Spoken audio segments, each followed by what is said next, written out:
Need a ride? Lusy didn't hear. A deep sadness enveloped her. A feeling of hopelessness, shock at what had just transpired. Now, there was no turning back. The divorce had been long contemplated and expected. There was no room for forgiveness or reconciliation for the infidelity. No anger. It was a deliberate decision. It was a shame that 5 years ago, when Lusy entered these painful, humiliating relationships, she couldn't think as rationally. What was troubling her soul so much? Lusy. Need a ride? Oscar, now her ex-husband, had been standing nearby for several minutes. Yes, if it's not too much trouble. Can you give me a lift? Lusy replied. Well, that's good. You had such a dejected look, as if it were the end of the world, he remarked. In a way, it is, Lusy said as she sat in the car, and tears started flowing, almost unbidden. She pitied herself. She felt the loneliness of the past years, the desperation of unfulfilled hopes. Oscar thought Lusy was crying because she had lost his love and couldn't imagine life without him. She loved him deeply. Other reasons for her tears never crossed his mind. He was used to thinking of himself as an irresistible man, and no woman could survive a breakup with him. It was true. For some reason, women fell for him deeply and for a long time. If he decided a woman was his, it became true. None could resist him. The same thing happened with Lusy. There was no love at first sight, no sparks. He was of average height, with an ordinary appearance. Lusy thought he wasn't very smart. His self-esteem was incredibly high, with no doubt about his irresistible charm, essentially a narcissist. Lusy liked him. He straightened up and began to make an impression. Lusy laughed at him. In the end, she flat out told him that she never liked men like him. Don't bother pursuing me. You're wasting your time, she had said. She still couldn't explain to herself how she had fallen madly in love with Oscar. She couldn't breathe or live without him. She went to sleep and woke up with thoughts of him. It was as if she, Lusy, didn't exist. She had dissolved into Oscar. If he wasn't around, she wasn't alive. She seemed to be walking around in a daze, doing things, but she wouldn't wake up until he appeared and snapped his fingers. She knew it wasn't normal, it wasn't love. It was some kind of madness, but she couldn't do anything about it. It was pure happiness. Oscar was there, and nothing else mattered.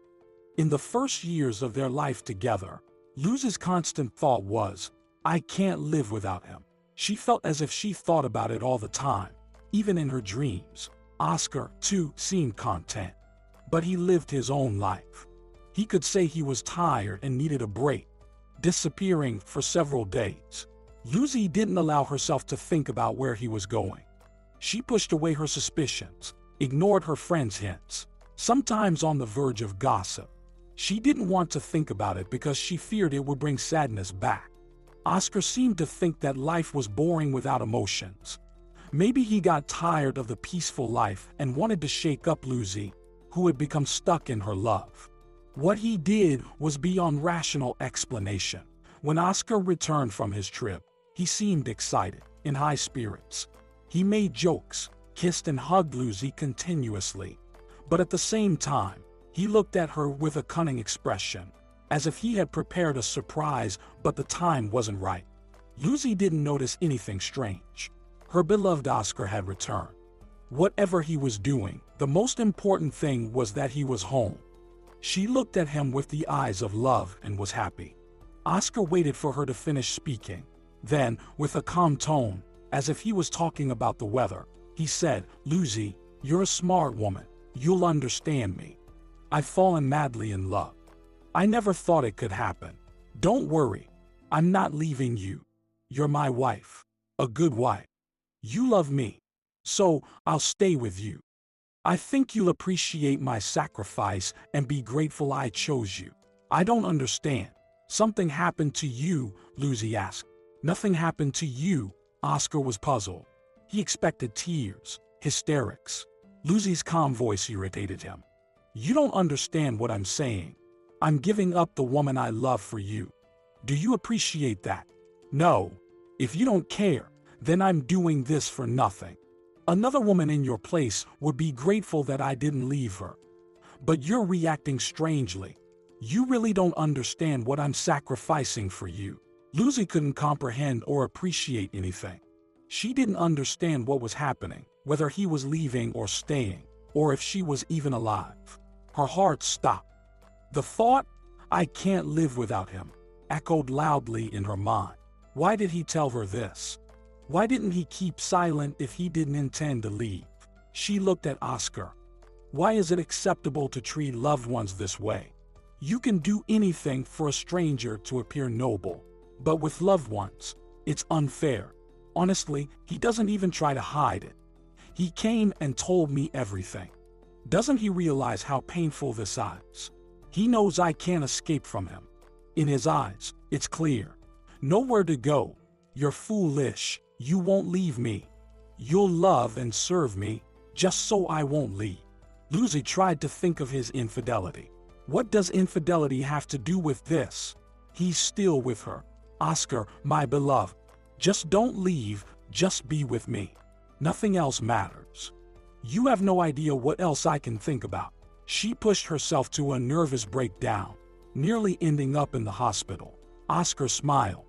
Everything had gone according to his plan. Rose, Lucy's friend, couldn't reach her by phone. She was getting worried. She had long understood who Oscar was. It struck her as strange that Lusy hadn't realized in all these years what kind of person she was living with. She had not seen the signs of infidelity, had not listened to her friends, and believed the lies her beloved has been told her. Waiting was no longer an option. Something had happened to Lusy. Entering her friend's apartment, she found a pale, lifeless girl wandering around, not understanding where she was or what was happening. "Tell me, what has your fool done this time?" Rose inquired. "Don't you dare talk about him that way. You know nothing. He's wonderful." "Of course. He's a wonderful, one-of-a-kind fool. How can you say that? He loves me. He sacrificed his own happiness for me." "You've gone completely insane." "Sacrificed? Isn't it you who are his love and happiness? It seems like it's you he sacrificed. How's he going to live now? Miserable, without happiness. I won't even ask what that scoundrel did this time." Through tears, Lusy began to tell Rose. Rose's eyes had the look of someone who was hearing an alien language, as if the person was speaking but she didn't understand a word. It was so incomprehensible that the human mind couldn't grasp it. "Rose, I forgave his infidelity. He realized I mean more to him. He came back to me. You're such a simpleton. What does infidelity have to do with it? He's been unfaithful to you from the very beginning. Don't act surprised. You knew it all along, you just chose not to notice. You don't notice anything at all. Are you really that foolish? You know I'm always on your side. I'd support you even if I disagree. But here, I just don't understand you. Let him cheat. Live with it if it doesn't disgust you. It's not about infidelity. It's cruelty. If you accept it now, he'll come up with something else." "Rose, how can you say such things? You know my Oscar." "That's exactly why I'm saying it. Forgive me, my friend. I've congratulated you on all your holidays for so many years, wished you happiness, even though I didn't believe it. I've been waiting for some sort of deceit from your Oscar all this time. There have been so many deceits. You've been lucky. But only now are you finding out, and you still don't believe it. If I tell you now that you should leave him, you'll think I'm just jealous. I have no family of my own, so I decided to do something mean to you. I won't even ask whether you'll leave him or not. I know you won't. It's a pity, but someday you'll remember my words. For God's sake, don't think I don't wish you happiness. I just know that with Oscar, happiness won't happen. It will. Without him, I have no life. He's my soulmate. He's not your soulmate, Lusy." "I'm sorry," Rose sighed sadly. "I'll go." Life continued. Lusy still lived with Oscar. She couldn't help but notice the changes, but pretended not to. Oscar's inner life remained known only to him. Perhaps he had genuinely realized his mistake. No, he hadn't. Things would have continued as they were if Oscar hadn't decided it was time for a new stage. He was getting bored. Lusy was on her way to work, already thinking about how she would meet Oscar in the evening. What delicious dish should I prepare for him? He loves fish. Lusy bought some salmon and headed back home, knowing she was running late for work. But she thought she would manage it, and at times like these, things tended to go awry. The door wouldn't open. The key didn't fit. It seemed like the lock was blocked from the other side, but it couldn't be. Lusy vividly remembered locking the apartment. Oscar was at work and wouldn't return until the evening. What was wrong with this lock? Lusy nervously fumbled with the key, knocking on the door. Suddenly, the lock turned, and the door opened. Oscar was blocking her path and asked, "Why did you come? Why aren't you at work?" "I'm here. With fish," she replied. "Fish? Well, come to the kitchen quickly," Oscar said, leading Lusy by the hand to the kitchen. He sat her down on a chair and told her to sit quietly and not leave the kitchen. She sat there, overhearing hushed conversations and laughter in the other room. Finally, the sound of high heels and the slamming of the front door. Silence. But where was Oscar? Had he left too? How could he leave when his weeping and humiliated wife was sitting here? Lusy walked into the kitchen. Oscar knelt in front of her, saying, "Lusy, I love you so much. Forgive me. You know that, besides you, nothing means anything to me. Let's not get divorced over something so trivial. Forgive me. Do you want to have a child? You wanted that, didn't you?" "Yes, I did. But now I suddenly imagine what kind of life that child would have. There won't be a father for sure. There will only be a nervous and hysterical mother." Lusy suddenly realized that if he continued to bring his lovers home, which he would, she would have to run away from this home, despite her love for him. She wasn't prepared for that kind of life. All of a sudden, she realized there was no love left. He had experimented on her, tested her resilience, and she hadn't passed the test. She had broke in. She looked at Oscar, as if thinking something, and then said coldly and firmly, "I hate you." The step from love to hatred had been taken. Lusy felt the full weight of the incredible change. She searched within herself for even a hint of her former love, which had sustained her for so many years.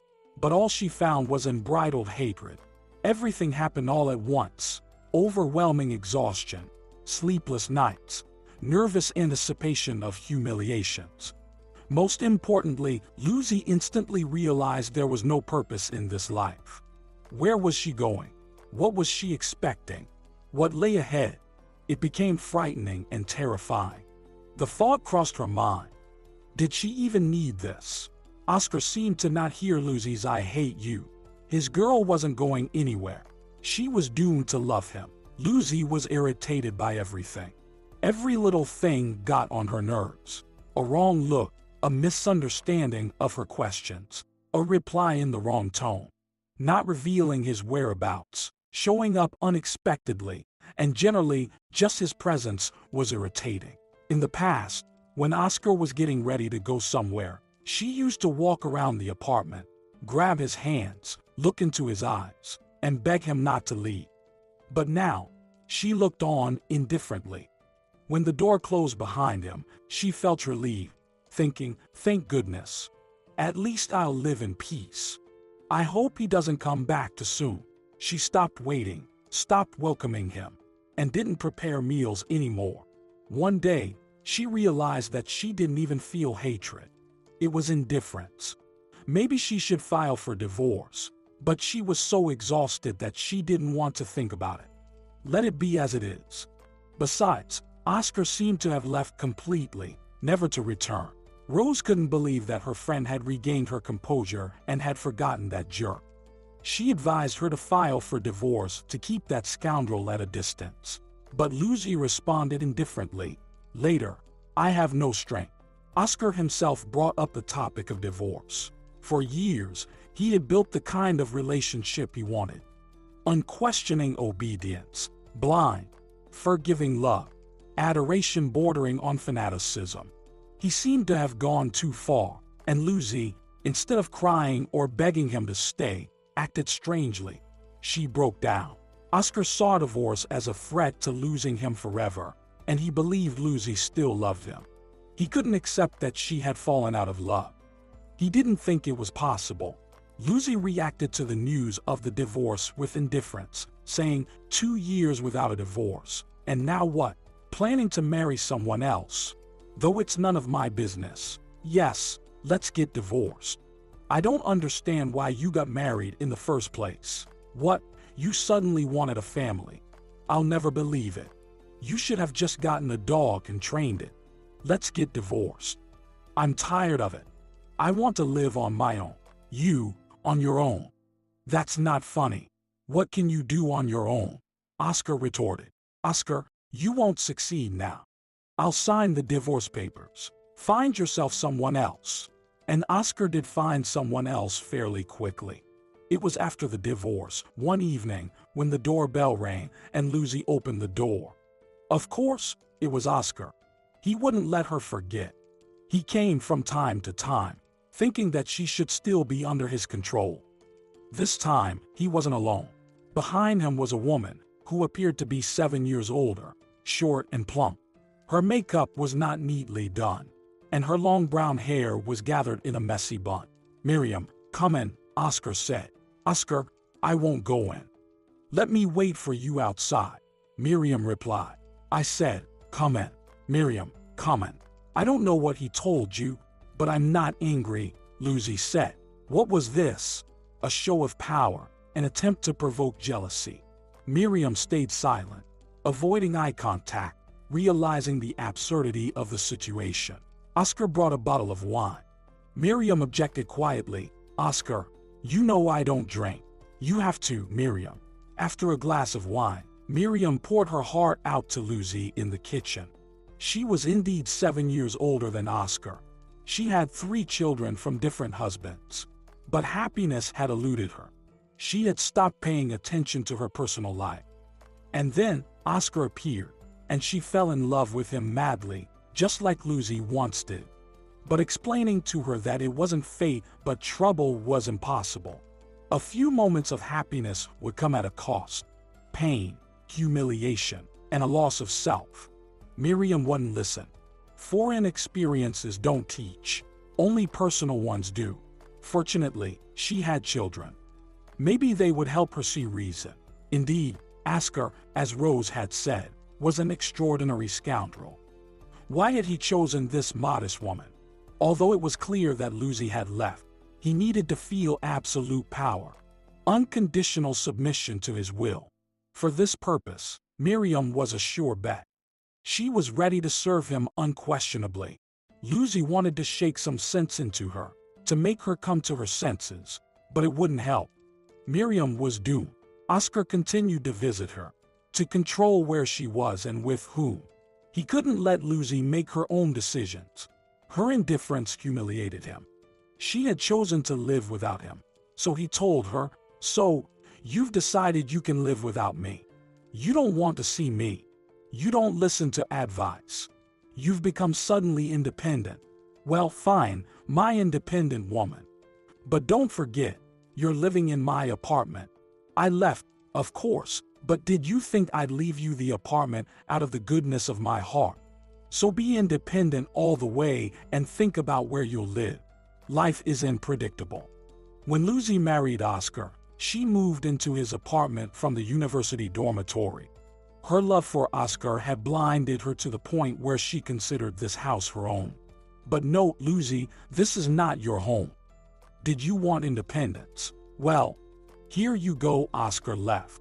Lusy realized there was nowhere to go. Her mind was blank, completely empty. She sat and stared at her phone. Maybe she should call Rose. Rose might not be able to solve everything, but she would at least listen.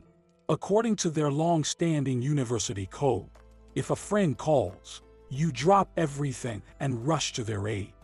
It could be a crazy love affair, a broken heart, or even a life crisis. They had been friends since the beginning of university, but Rose knew very little about Lusy's family.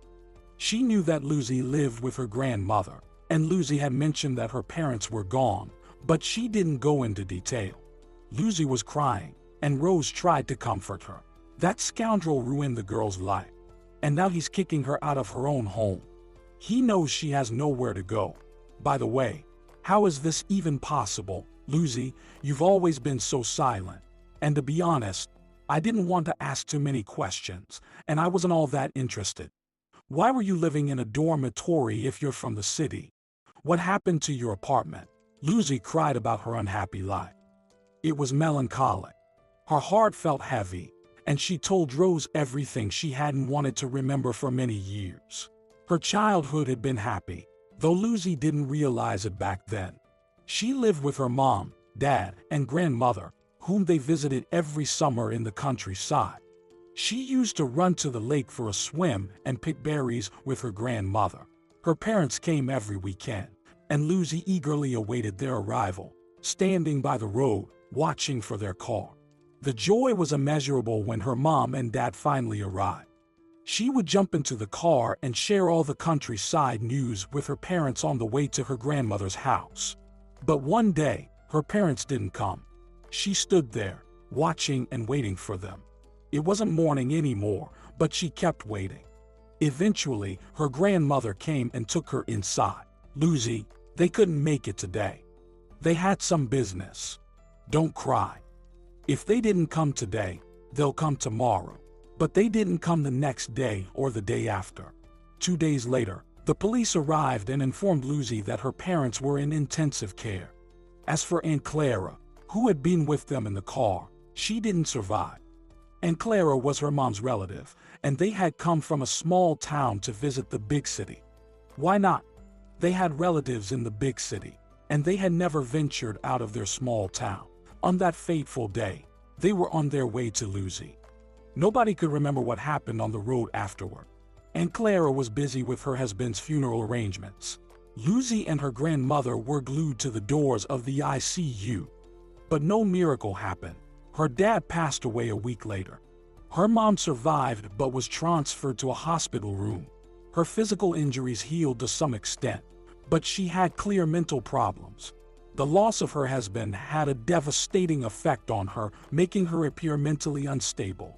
Lusy would visit her with her grandmother's hope that seeing her daughter would bring some relief, perhaps make her recognize her daughter.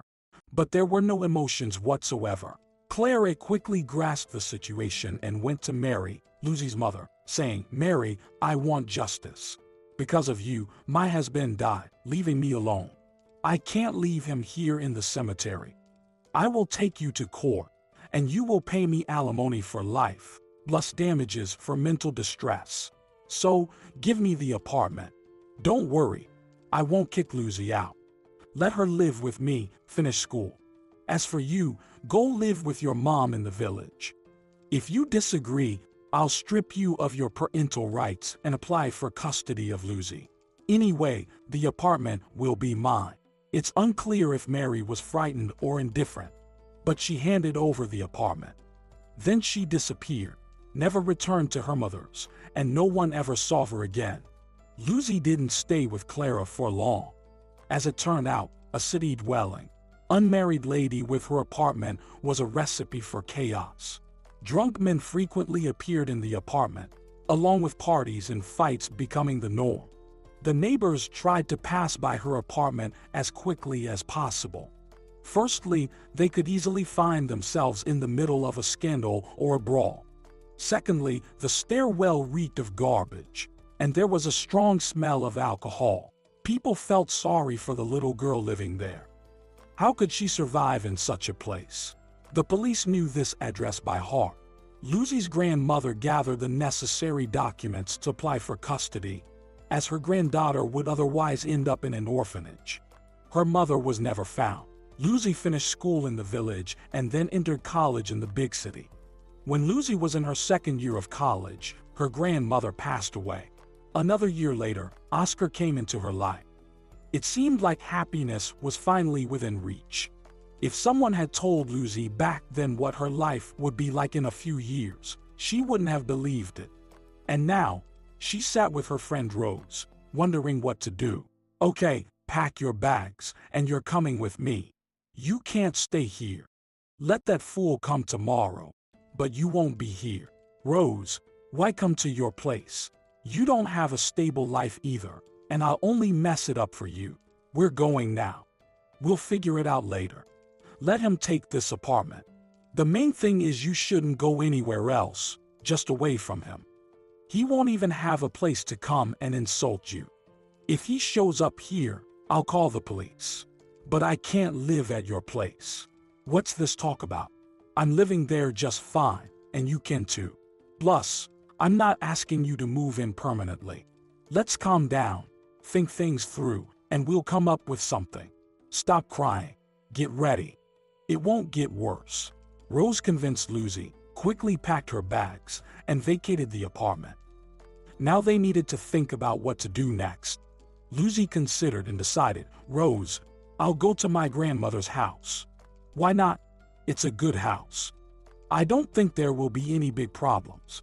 Where will you live? And how will you work? There are no advertising agencies there. I have my own agency, and I'll just work from home.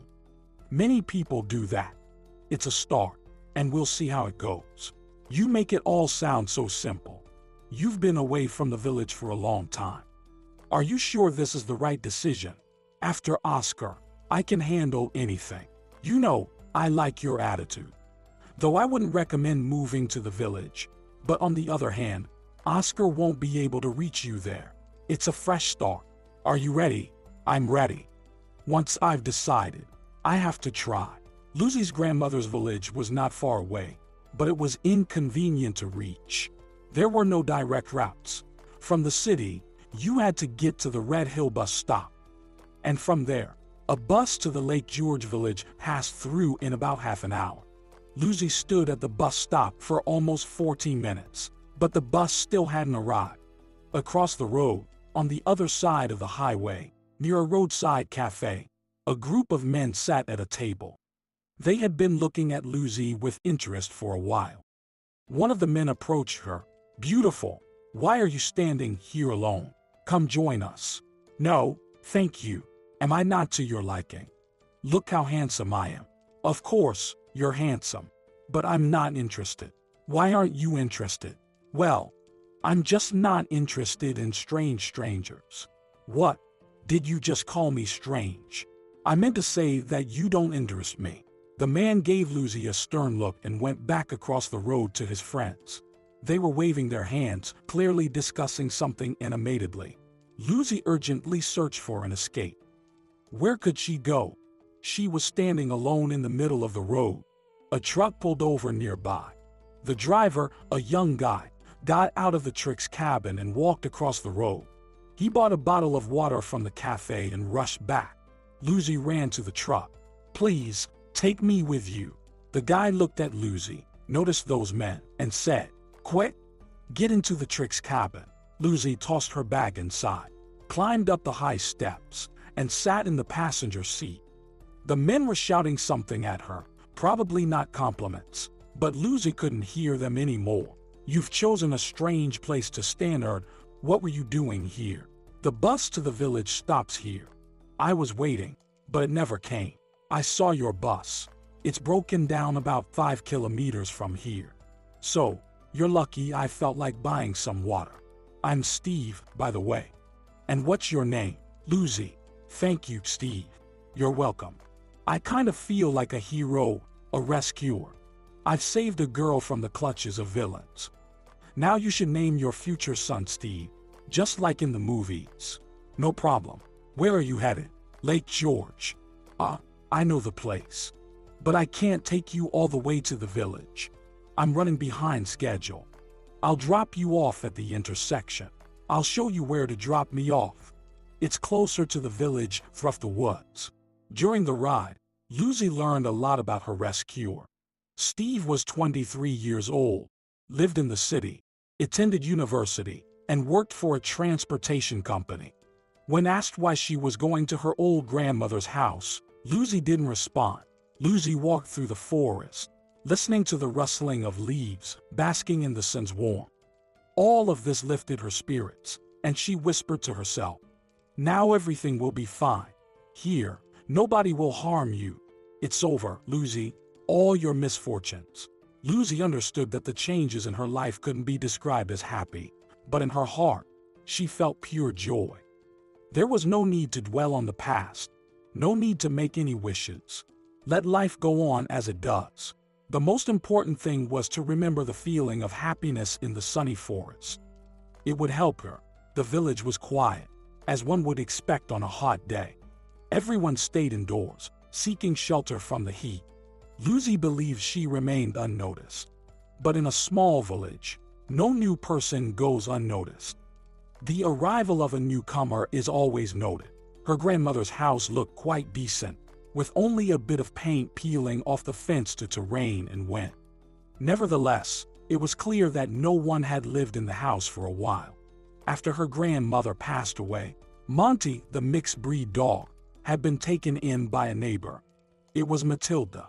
Lusy entered the yard, which had become overgrown with many large weeds, almost choking her grandmother's beloved rose bushes and hydrangeas. Through the tangle of weeds, bright patches of blossoms were still visible. The key to the house was in the usual place, above the door. The lock opened easily, and Lusy stepped inside the house she loved and remembered. It was cool and dry inside, as if Aunt Ashley had been airing the place for all these years, with only a faint scent of dust. Lusy sat at the table, gazing at her reflection in the dusty mirror. In the mirror, she saw a woman with a tired, gray face and a dull gaze. The feeling of happiness suddenly vanished. The house was dusty, dirty, empty, and lonely. Where should she start? Probably by cleaning away the dust and dirt. When you begin cleaning, it often clears your thoughts. Come on, Lusy, let's get to it, she encouraged herself. Lusy ran her hand across the mirror. There, her gaze became more purposeful. If I clean the entire house, perhaps my thoughts will clear as well. Well, even if they don't, at least I'll be living in a clean home.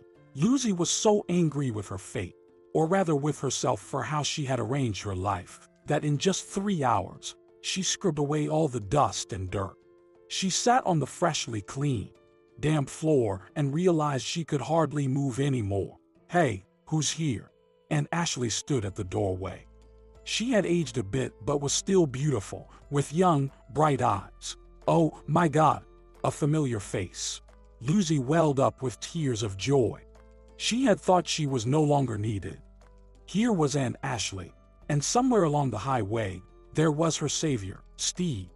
As long as someone remembers you, you're not alone. Yes, nerves were frazzled. She needed to pull herself together. Otherwise, she might need therapy. Lusy, is that you? Yes, Aunt Ashley. It's me. I thought you had sold the house. It's been so many years since you last visited. I've been waiting for the new owners to come, and here you are. Are you alone? Didn't you get married? I was married. Didn't like it. I decided I can do without it. And rightly so. Why do we, beautiful women, need bad husbands? If they don't measure up, make way for someone worthy. Lusy laughed sincerely. Oh, Aunt Ashley, did you forgive you were the one? Lusy knew Aunt Ashley's story. The whole village did for over 40 years. 16-year-old Ashley and Peter, who was a year older, loved each other deeply. They were looking forward to finishing school so they could get married. All the girls envied Ashley. Everyone wanted such devoted love. The boys tried to win Ashley away from Peter, but it was in vain. These two loved only each other.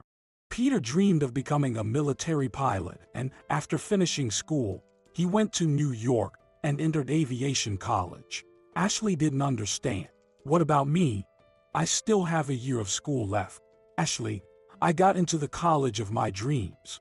You'll finish school, come to me, and we'll get married. We didn't dream of this. You're leaving me. In the city, you won't even remember me. Ashley, it's just 1 year. But my dream will come true, and I'll become a pilot. Your dream will come true, but it seems mine won't. Either you stay or forget about me. You can't be serious. I got into the school I've always wanted. Don't you want your husband to be a pilot? I don't want any pilot. I want you here, with me. Peter left, and Ashley didn't forgive him. Then, years later, she realized that her foolish decision had ruined her life and her love for the pilot, Peter Phillips. In spite of Peter, she quickly married a local mechanic, Arnold, had a daughter, lived with him for a year, and then they separated. She was unhappy with an unloved, drinking husband. Peter visited, but Ashley didn't want to see him. She couldn't admit it to herself, but she was ashamed. Upon retiring at the age of 40, Pete returned to the village and spent many years trying to win Ashley's favor. The whole village supported Peter. They tried to convince Ashley and reason with her, but she couldn't be convinced. She knew she was at fault and had nothing to blame Peter for. Nobody understood, but she felt embarrassed to admit at the age of 60 that Peter was her only love, and becoming a bride at that age seemed foolish.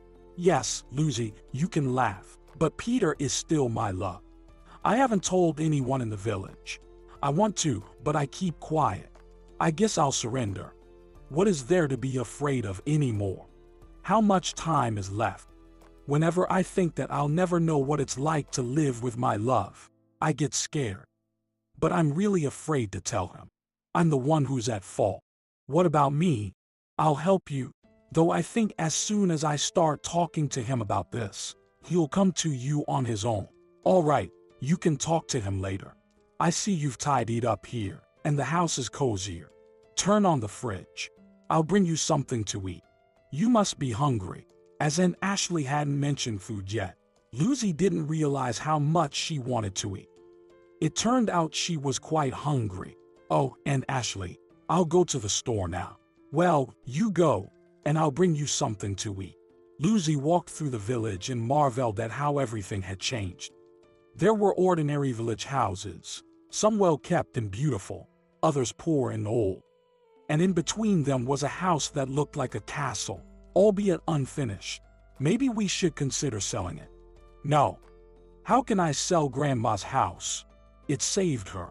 At the store, behind the counter, stood Lucy's classmate Francine.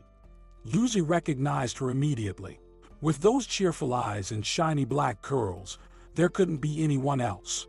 Hugs, tears, and kisses ensued. After all the hugging and kissing, Francine suddenly remembered that Lusy needed something from the store. What are you buying? Well, I have absolutely nothing. In that case, flour, eggs, butter, pasta, and rice. There are no vegetables, but I'll bring you potatoes, onions, and carrots tomorrow. I have them. I grow them. Francine, could you give me something to eat right now? I'm really hungry. Here are some canned goods, tomato soup. Take some cheese and bread. I still have 2 tomatoes. You can make a sandwich. Tomato soup and a sandwich. A dream. Thank you, my friend. So, are you back or just visiting? I don't know myself, but I'll stay for a while. How about you? I'll come by tomorrow, and we can patch up. When Lusy returned home, she found a basket on the doorstep with a bottle of milk and 2 slices of pie. One with chicken, the other with apples. Lusy opened the can of tomato soup and ate it right from the can. It tasted like her college days. In her married life with Oscar, this was unthinkable. No canned goods, no processed foods, only freshly cooked meals. Yesterday's soup was a reason for a quarrel. Lusy had never eaten anything tastier than this tomato soup. Well, it's time to sleep. Lusy turned off the light, but she didn't go to the bedroom. It felt a bit eerie in the empty house. She sat down at the table. The moon was shining through the window. Deafening silence enveloped her, as if there were no village, no people, nothing beyond the walls of her house, just Lusy. Plus, there was this tomato soup that reminded her of Oscar. I shouldn't think about him, forget about him. But how can I forget when I still think about every word, every action, what Oscar would have said? After her parents' death, Lusy had been so afraid of loneliness that she endured Clara. After her grandmother's death, loneliness became unbearable, and she entered into a relationship with Oscar. She tried to be with someone, just not to be alone. So much suffering and humiliation, and the result was the same loneliness. I feel so sorry for myself. So foolish. Tears were streaming down her cheeks. How could I have lived such a pathetic life? Why didn't I listen to anyone? Look at it from the outside. I didn't see the humiliated, weak woman. Lusy cried. She couldn't catch her breath, and she felt like she was on the verge of a breakdown. Well, I have the right to cry. No one will hear me. She cried from the depths of her soul, loudly and in a loud voice. Lord, why me? I don't want to know anything about them. What am I guilty of? Why does it hurt so much? I don't want anything, nothing at all.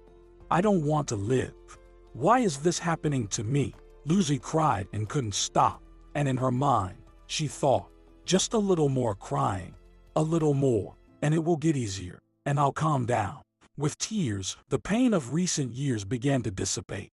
She cried all the way until dawn, but then strange sounds startled her.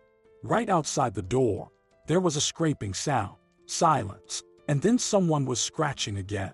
Again, that scraping. What is it? Lord, it's so scary. Lusy heard footsteps. Someone was walking along the wall. A silhouette passed by the window, turned the corner, and silence. Who's walking here? And what's that scraping? Lusy didn't go to sleep after that. She sat there, listening and looking. Her frightened mind painted a horrifying picture. Lusy shrank in fear and sat on the chair until dawn. But nothing else happened. In the morning, she went to Aunt Ashley. Someone was walking around the property last night. I didn't want to scare you, but I've noticed it myself, that someone's been wandering around. They didn't break into the house, did they? Go home now. Don't worry. These ghosts only come out at night. I'll call the police, let them come and check.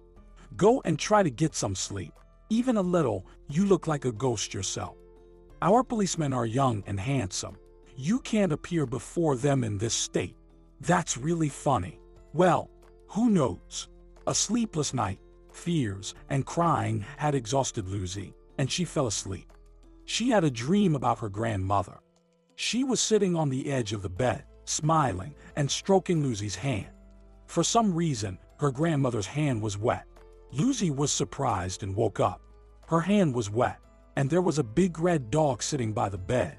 Monty. Lusy jumped out of bed, sat on the floor, and hugged the dog. Monty, you're still alive. How could I forget about you? Lusy, are you home? Oh, Matilda, she's been waiting for you. You see, she lives with Peter on the other side of the village. But she often runs to this house to check if her owners have returned. Finally, her doggy Happiness has come. A young man, around 30 years old, stood at the door. Lusy immediately thought he was a policeman. And Ashley had already described him as young and handsome. Montgomery Goldberry, I'm your policeman. Who you are? I've already figured out, thanks to Matilda. Why do you call her Matilda? Everyone calls her Monty, because our names are similar. When someone calls the dog Monty, I turn around. A few times, I even answered, I'm here. So Monty is me, and she is Matilda. Tell me what happened to you last night. Explaining a nightmarish situation when it's a bright day outside, and everything seems strange but not scary. Someone was walking around the property, but they didn't try to break into the house or peek through the windows. They just walked by. The scraping noise concerned Lusy the most. What could it have been? The door was made of wood. The porch was paved with stone. There was no metal involved. Montgomery went out to the porch, looked around, went down the steps, took a few steps on the path, sat down, and carefully examined something in the grass. Then he turned to Lusy. Go inside, lock the door, and listen.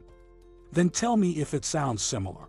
Lusy stood behind the door and heard the scraping, followed by some kind of thud. That's exactly what she had heard during the night. She stepped out onto the porch and saw Montgomery with yesterday's can from the tomato soup in his hand. I can't say for sure who took your can. Maybe it was a cat. The can is heavy, and that's how it carried it as best it could. It was quite amusing, and Lusy felt a bit embarrassed. A real scaredy cat. It's not a crime. If you don't mind, I won't document it. But with the one who enjoys nighttime strolls on other people's properties, we'll take it seriously. Incidents requiring police intervention rarely occurred in the village.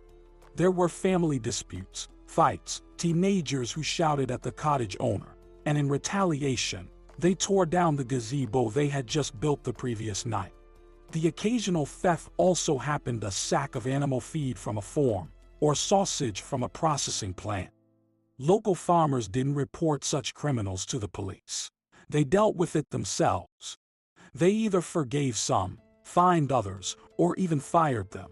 2 years ago, a businessman bought an abandoned house with a plot of land. His name was Mailers, and no one knew much about him. Rumors were circulating. Some claimed he was a gold industrialist, while others said he was involved in criminal activities.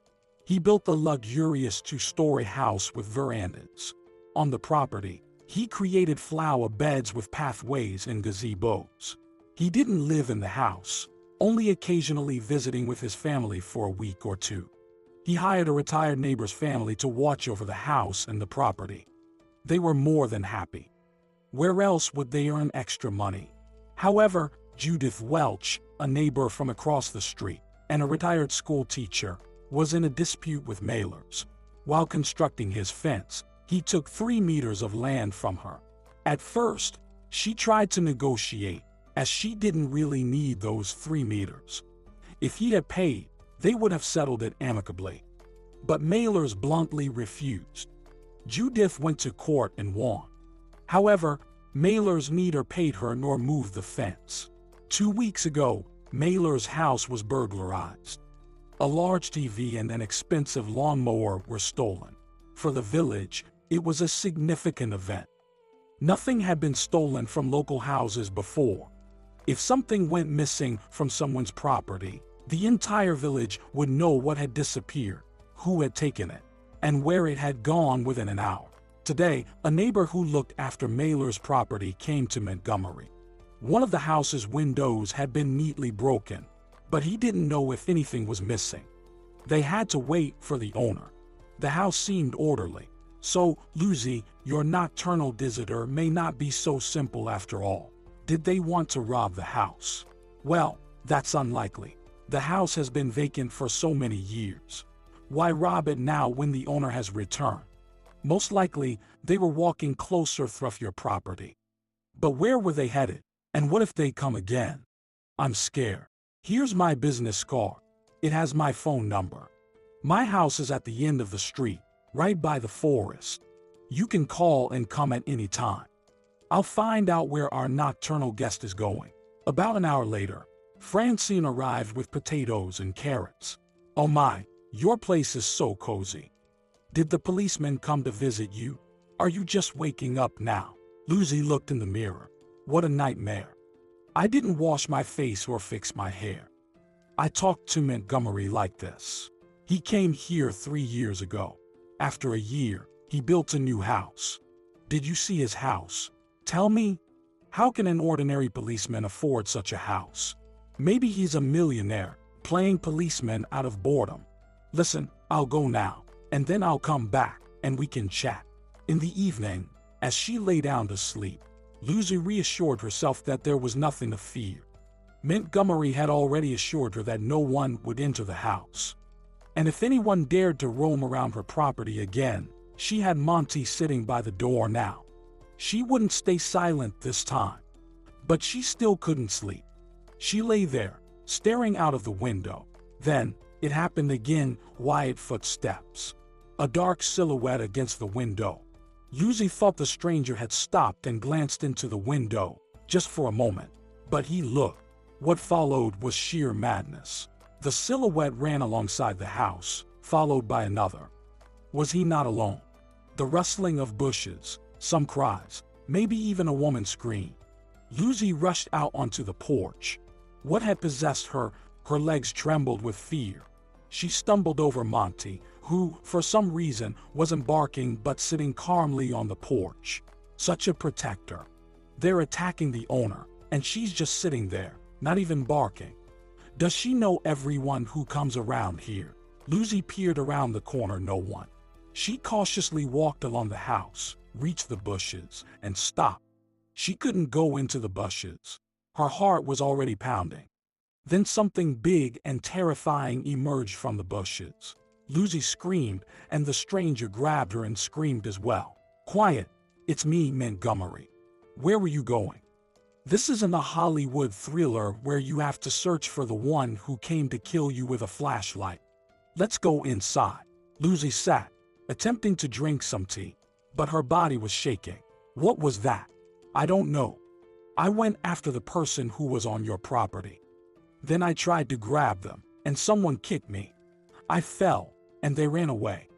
But I'm sure it was a woman." "Did you notice that Monty didn't bark? That means they're familiar. Are you planning to spend the night alone?" "Oh no, I'm terrified." "Then let's go to my place. Enough adventures for today." "Yes, let's." "Oh, just don't think I." "Don't worry, I hardly ever think." "Get ready." The police officer had a strange house. 2 stories, a hallway, a living room, and a dining room on the first floor. 2 bedrooms and a billiard room on the second. Nothing strange inside the house. A very nice businessman's house. It was odd that it belonged to a rural police officer. "You don't look like a cop." "What do I look like?" "More like a businessman or an artist. There's a certain polish about you." "How did you end up with a house like this?" "It was a gift from my dad." "Who's our dad?" "Wait, Goldberry. Abraham Goldberry, your father." "Yes, that's how it happened. The utterly untalented son of the great musician Abraham Goldberry." Abraham Goldberry was a talented, no, a genius pianist. A laureate of all possible competitions. The world's best concert halls were queuing up to organize his performances. His touring schedule was planned years in advance. Montgomery knew from childhood that he would become a musician. There was no other path with a father like that. As he grew older, he realized that he could never measure up to his father. He was a decent pianist, but not on the same level. He didn't even want to be second fiddle, he wanted to be something other than just part of the crowd. To receive sympathetic looks, like no matter how hard his dad tries to help his son's career, it's all in vain. To hear whispers behind his back, when there's no talent, not even a famous dad can save you, was unbearable. Abraham Goldberry believed that there was no other purpose in life but to serve art. Montgomery Goldberry adored his father, admired his talent, but he decided he needed to find his own path, not follow in his father's footsteps. He told his parents he wanted to become a lawyer, enrolled in college, and moved out of his parents' house. His father couldn't understand how he could abandon a career as a pianist for a legal office. But he didn't pressure his son. Montgomery graduated from college, and his father, using his connections, started arranging lucrative positions for him. At first, Montgomery tried to explain to his father that he didn't need those positions. Then he got angry and demanded that his father stay out of his life. Goldberry Sr. was deeply hurt. Goldberry Jr. asked his superiors to send him anywhere, as far away from New York as possible. They were surprised but complied, especially since there were no other candidates for the police officer position in Lake George. "So, you had a falling out with your father and left the house. That makes sense." A couple of months later, my father came to make amends, saw the house I was living in, and offered to build me a new one, since I was being so stubborn. I declined. Then my father had a heart attack and ended up in the hospital. That's when my mother came and told me that if I didn't accept the house as a gift, my father would die and she would curse me. What choice did I have? Now I have a house, and my father insists on helping me with money. I can't afford this house with my salary. Don't you want the house and the money? I don't want to be indebted. No, that's not right. You don't know how to be grateful. They're your parents, and they want you to live well. They have the means to help, and you've got these hang-ups in your head, and you're willing to fight with your parents just to avoid feeling indebted. I think they're proud of you. Don't obstruct their sense of being needed. They might not like your decision, but they accepted it. If my parents were still alive, I'd never fight with them. Never say anything against them. You can't imagine how lucky you are to have loving people around you. And the fact that they are successful and famous is even more reason to be proud of your family. Enough of the sentimental talk. It's time to sleep. My bedroom is to the right. Yours is on the left. You'll figure it out. Lusy woke up in a sunlit room with bright walls, light curtains, and comfortable furniture. How could one not want to live in such a beautiful house? It might not be luxurious, but it was expensive, beautiful, and comfortable. Yes, it's good to be the son of a famous musician. But for girls without a job and personal problems, it's time to leave their little house. They provided shelter for the night, and I'm thankful, Lusy thought. Montgomery was nowhere to be seen. So Lusy quickly got ready and left the house. She briefly considered locking it, but Montgomery hadn't even left a key, let alone a note. Monty, her dog, was waiting for her outside, visibly agitated until his owner returned. The house was clean and cool. Why do we need rich guys' houses? We should settle in here, Lusy decided. Lusy spent the day productively, finally cooking a meal and tending to a few pink rose bushes. In the evening, she sat on the porch, tired but proud of herself. I can make this work. No one will make me cry anymore. Who was she saying this to? Probably to herself. Although she might have heard, she wouldn't tell anyone. A quiet rural life began, with no one visiting at night, perhaps due to Montgomery's presence. She was working remotely for an advertising agency. They weren't entirely pleased, but they transferred her to remote work. She's a good employee, and it's a shame to lose her, they thought. Lusy took on a few orders and worked peacefully. Montgomery occasionally visited, but Lusy met him with indifference, even though she liked him, which she couldn't show. Autumn arrived, golden and beautiful with bright sunshine. On the weekends, Rose came to visit. Lusy wanted to check on her friend's well-being. Rose seemed fine on the phone, but Lusy wanted to make sure she wasn't covering up her problems. Listen, country girl, how do you live here? Rose inquired. You won't believe it. I'm doing great. I don't believe it. How can you live without a movie theater, beauty salons? There isn't even a shopping center here. Where do you buy your clothes? I go to the city nearby, Lusy replied. Perfect. That's the life. Get ready. We're going to the city. You'll stay with me, Rose insisted. Rose, I'm not going. I like it here. All right. I brought all sorts of goodies. Let's sit, have some wine, and decide later. They sat, drank wine, reminisced about their college days, laughed, and cried. Suddenly, they heard commotion outside, shouting and footsteps. They sat in silence in the dark, too exhausted to move. Lusy rushed to the door when the noise continued, but she was stopped. Stay put. Let's wait a little longer, Rose advised. What is going on? Rose whispered. You can't stay here. You're coming with me tonight. I'm going to the city, Steve whispered. I'll take you with me. The noise at the door persisted.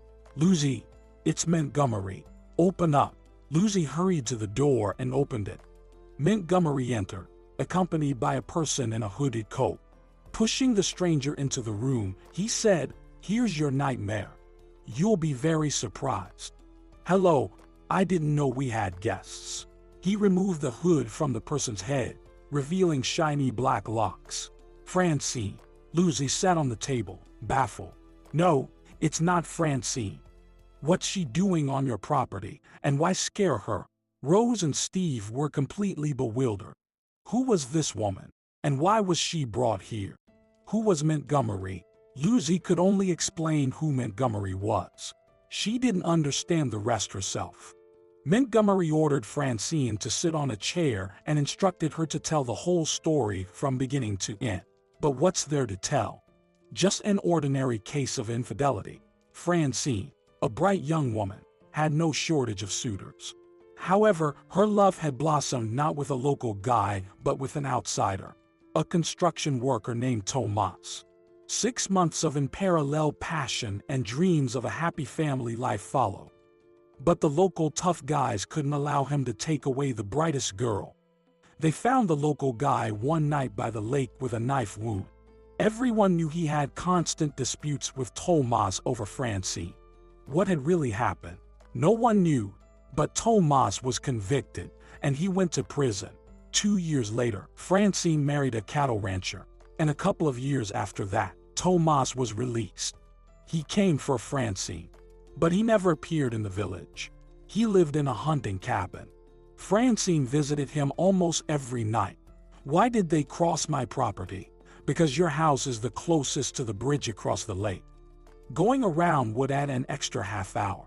The house was empty, and no one could see them. It was convenient. "Why didn't you get a divorce from your husband?" Is he oblivious to the fact that his wife doesn't spend her nights at home? He sees it, but he loves me so much that I can't leave. Well, that's some high-level relationship. So, what are we going to do now, Montgomery? Do you have any thoughts?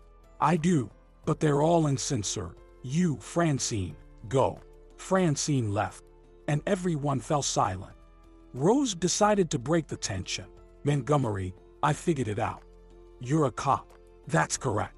You just solved a crime. I merely uncovered infidelity." "No, you've relieved this girl of her nightly nightmares." They sat together until midnight. They were relatively unfamiliar, except for Lusy and Rose, but they made a great company. When Rose tried to convince Lusy to leave with her, Montgomery looked concerned. When Lusy tried to persuade Rose not to go to the city at night and stay over, Steve started to worry. In the end, Rose left with Steve, and Lusy remained with Montgomery. "Montgomery, we figured out who was trespassing on my property." "How does this relate to the burglaries at the mailers?" "It doesn't. These are two entirely different matters. I'll explain later. I haven't figured it all out myself yet." Autumn ceased to be beautiful and golden. Rain poured all day, making everything wet and muddy. Lusy immersed herself in work. What else could she do in such weather? Occasionally, Montgomery visited, but their conversations were shallow. She didn't allow herself to get carried away with him. Why set herself up for disappointment? Clearly, the boy, born into wealth, the son of famous parents, couldn't consider rural life the culmination of his dreams. He'd play at independence for a while and then return to his father, and she wouldn't be included. What would happen to her then? Running away to the ends of the earth again, just like after Oscar. But there was nowhere left to run. The rain, the rain. Then one morning, she woke up to white snow outside. Well, that's good. Winter is coming. Lusy realized she was living strangely. She used to treasure every hour, but now she indifferently watched the days go by. It passed, and that was fine.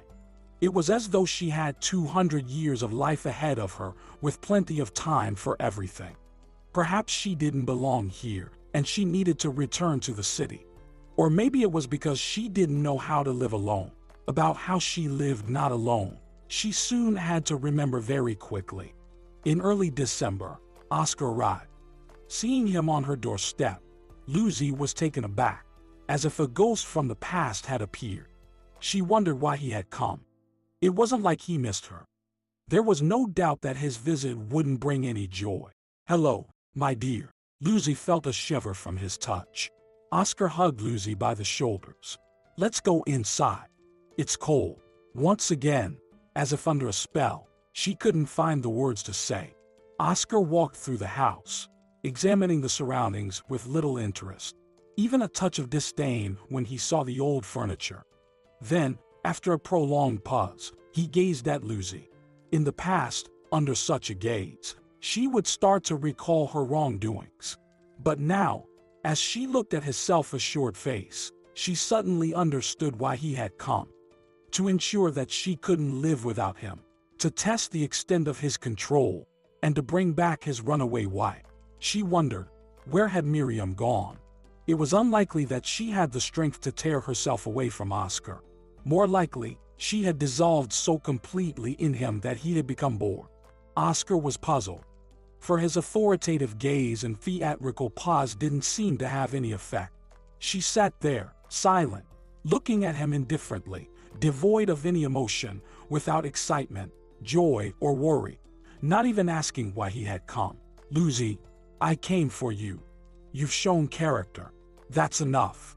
You're not doing well on your own. Sometimes it's better to be alone. It's easier to start all over again if it works out. You won't make it."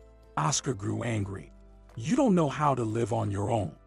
Look at how you're living now. Is this a home? People don't live in such places. There's old junk instead of furniture, and you're sitting here alone. You'll go wild soon. Or do you hope to start a new life and find a new love? Don't hope. You won't be able to love anyone but me." And he was right. He had oppressed her with his unhealthy love for so long, so skillfully humiliated her, that now she couldn't love, and she was afraid. He didn't hesitate to travel so far just to once again explain to Lusy how insignificant she was. "Okay, I've heard it all. It's time for you to go. Otherwise, you won't get out of our hole. The roads aren't cleared in winter. So, you're kicking me out, are you? I came here to help you. Just consider that you've helped." Your passionate speeches cleared my mind. "Stop playing around." Oscar was already shouting.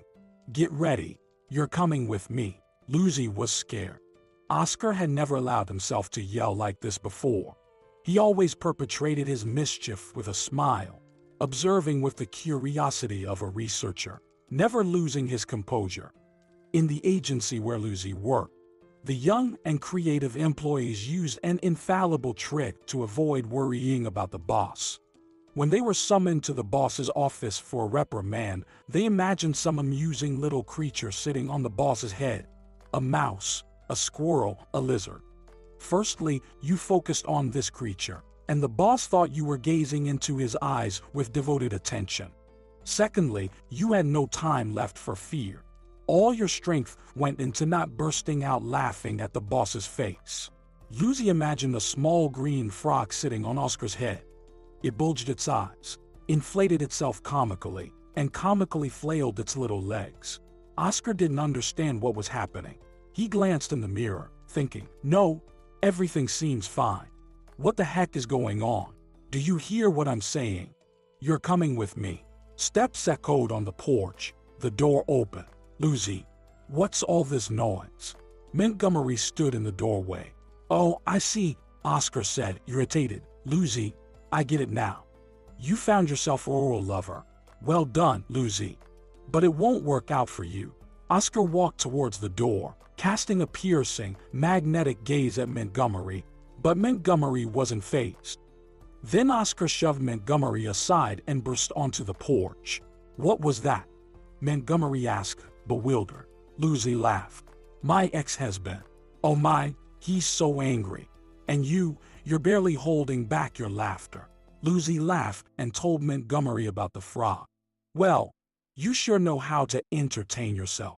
Montgomery came with a specific purpose, or rather a request, but he didn't know how to delicately explain it. His famous father, Abraham Goldberry, is returning to New York next week for a Jubilee celebration. He wants to mark the occasion in a grand way. The best restaurant has been rented, and a large society reception is expected, with many celebrities and officials in attendance. Montgomery couldn't afford to miss such an event. He's the only son of the magnificent musician. Montgomery, of course, doesn't really want to be there, but he can't hurt his father's feelings. Moreover, knowing his long-standing desire to see his son married, he is certain that suitable daughters of all the celebrities will be invited to the reception. Disappointing his mother with his absence is also not an option. She has put in so much effort. However, spending the entire evening smiling at someone's daughters and showering them with compliments is beyond his capabilities. So, he thought that if he doesn't go to the event alone, at least the daughter problem will be resolved. Now all that's left is to convince Lusy. "No, Montgomery, I don't want to go anywhere. Besides, I don't know how to behave, and I'm not accustomed to society events. Bringing an unfamiliar woman to my father's jubilee would be quite tactless. You'll have to explain why I've earned such an honor. What will you say?" Will you claim that I'm your fiancé and narrate a tale of otherworldly love? I doubt it. After all, my parents are intelligent people. They won't believe I fell in love so quickly, especially my mother. She's convinced that I'm incapable of love. It's beyond me. I'll tell them honestly that I'm coming with a good friend, a lovely and intelligent young lady. I'm sure they won't object. They're concerned that I don't let them into my life. Meeting someone from my circle will make them happy. So, am I your friend, then? Of course, aren't you? Don't worry. There's no royal protocol involved.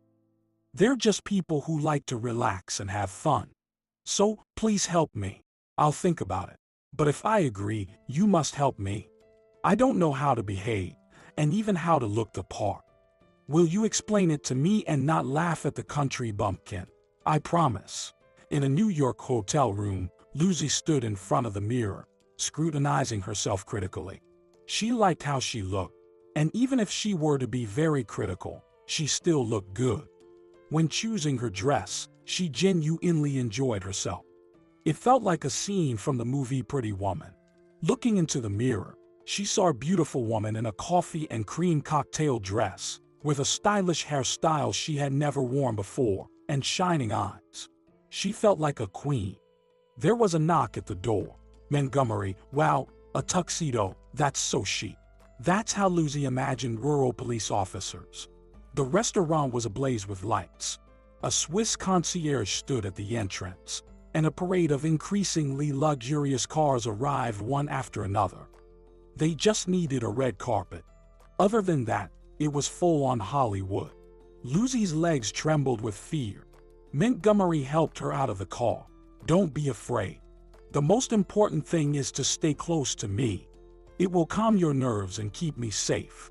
We'll save each other. Montgomery, don't you dare laugh at me. I'm trembling from fear. Already, that's too soon. The most important part is yet to come. Sorry, I won't do it anymore. Relax. You're just here for dinner. You didn't come alone. I brought you, so I'm responsible for you. And besides, we're not the evening's heroes. We're not that interesting to anyone here. At the entrance to the hall stood Montgomery's parents. Lusy's breath caught in her throat. A world-renowned star shook her hand, looking at her with entirely human eyes. Such a kind man with a simple and friendly face. He looked more impressive on posters. Next to him stood a woman of extraordinary beauty. Yes, you're not a queen. She is. The formal part of the evening began. Congratulations, toasts, musical gifts. Lusy was constantly amazed. These are ministers. Oh my, that's the king of entertainment. And that's the world-famous conductor of the symphony orchestra. It's unlikely I'll ever have to attend such a reception again, but the memories will last a lifetime. Montgomery occasionally engaged in conversation with someone, offering a brief smile in response to greetings, and he seemed openly bored. Lusy was the subject of close scrutiny. However, she was fortunate not to notice, as she was completely absorbed in the events on the stage. After all the necessary pleasantries had been exchanged, Michelle Goldberry, Montgomery's mother, decided that social niceties had been observed, and she could finally embrace her beloved son. At the same time, she could assess the depth of Montgomery's relationship with Lusy. He had claimed that she was just an acquaintance, but she was quite an exceptional young woman. Modest, intelligent, and not that simple. Lusy, please excuse me. I'll take my son away for a short while. Montgomery looked at Lusy with concern. Lusy, don't worry. I'll be back quickly, he reassured her, and then he followed his mother. Montgomery, I've missed you so much. Are you staying for long? No, I'm leaving tomorrow. Tomorrow.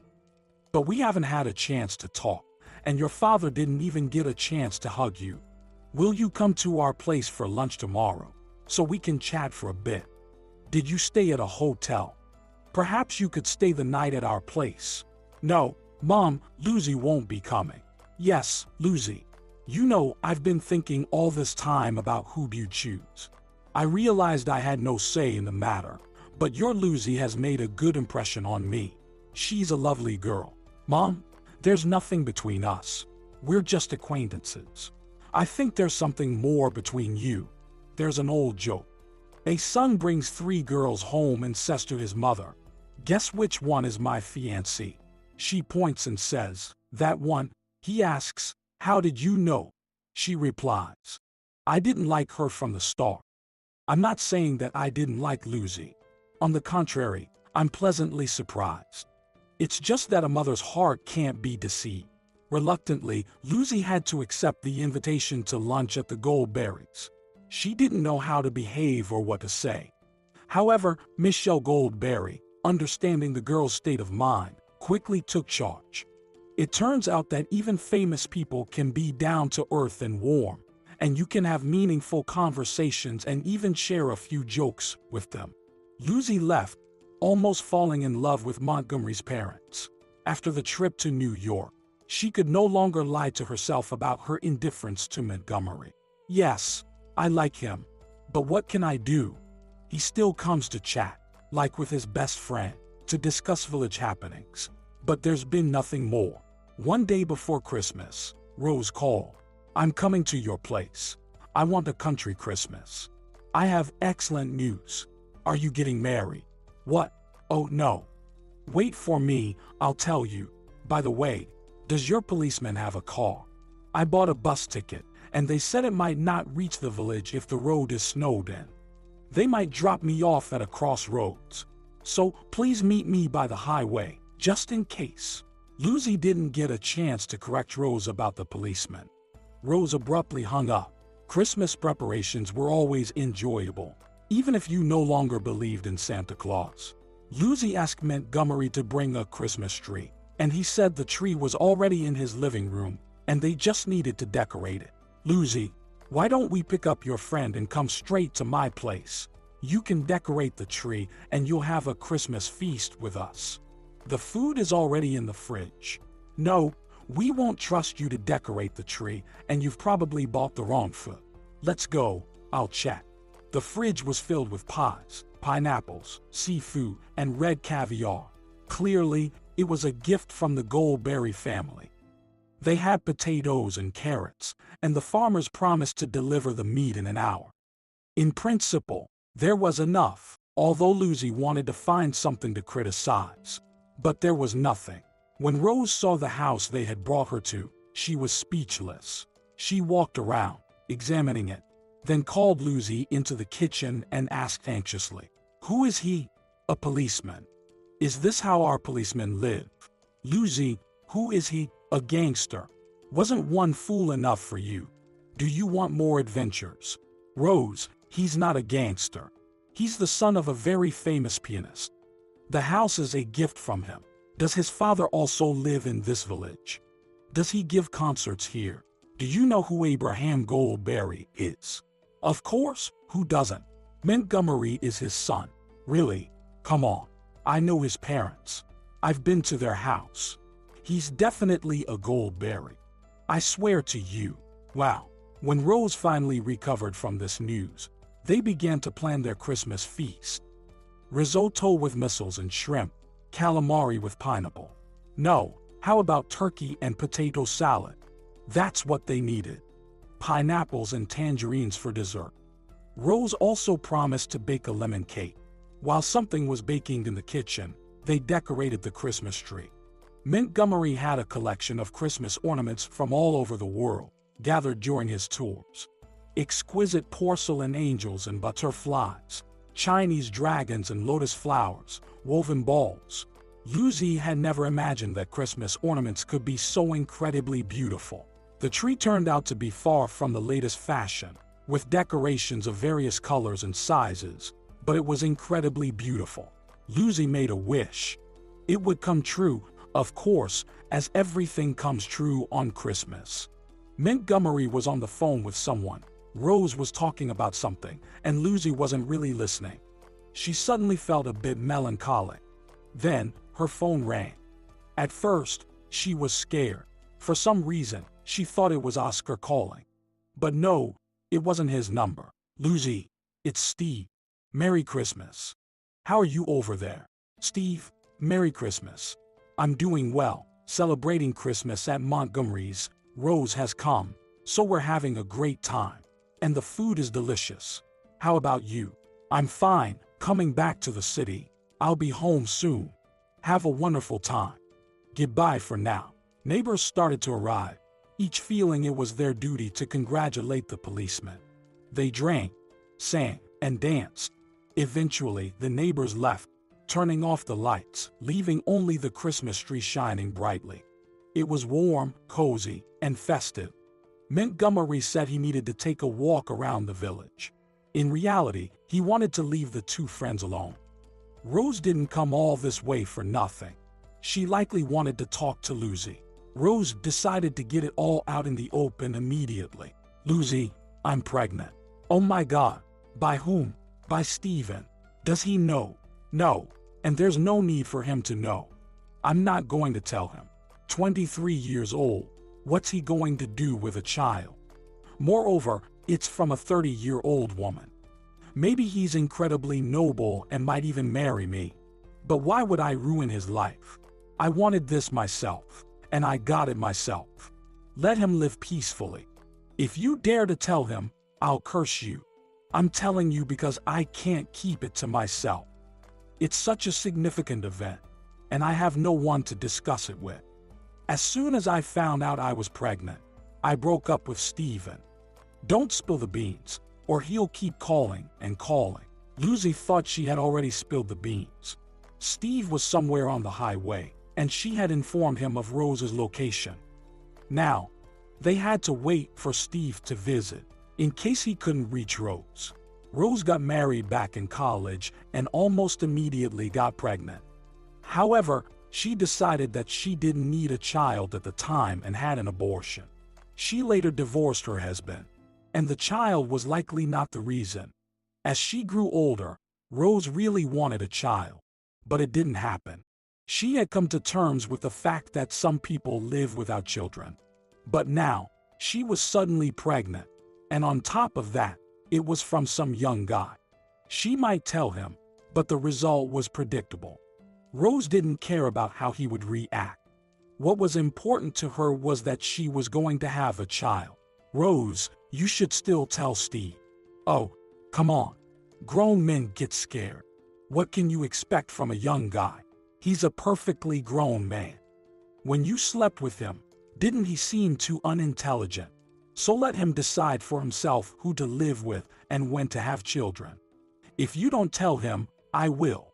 The issue isn't that he's young. It's that we're so different. I'm a strong woman, and he's calm and sensible. Psychologically, we're just different types.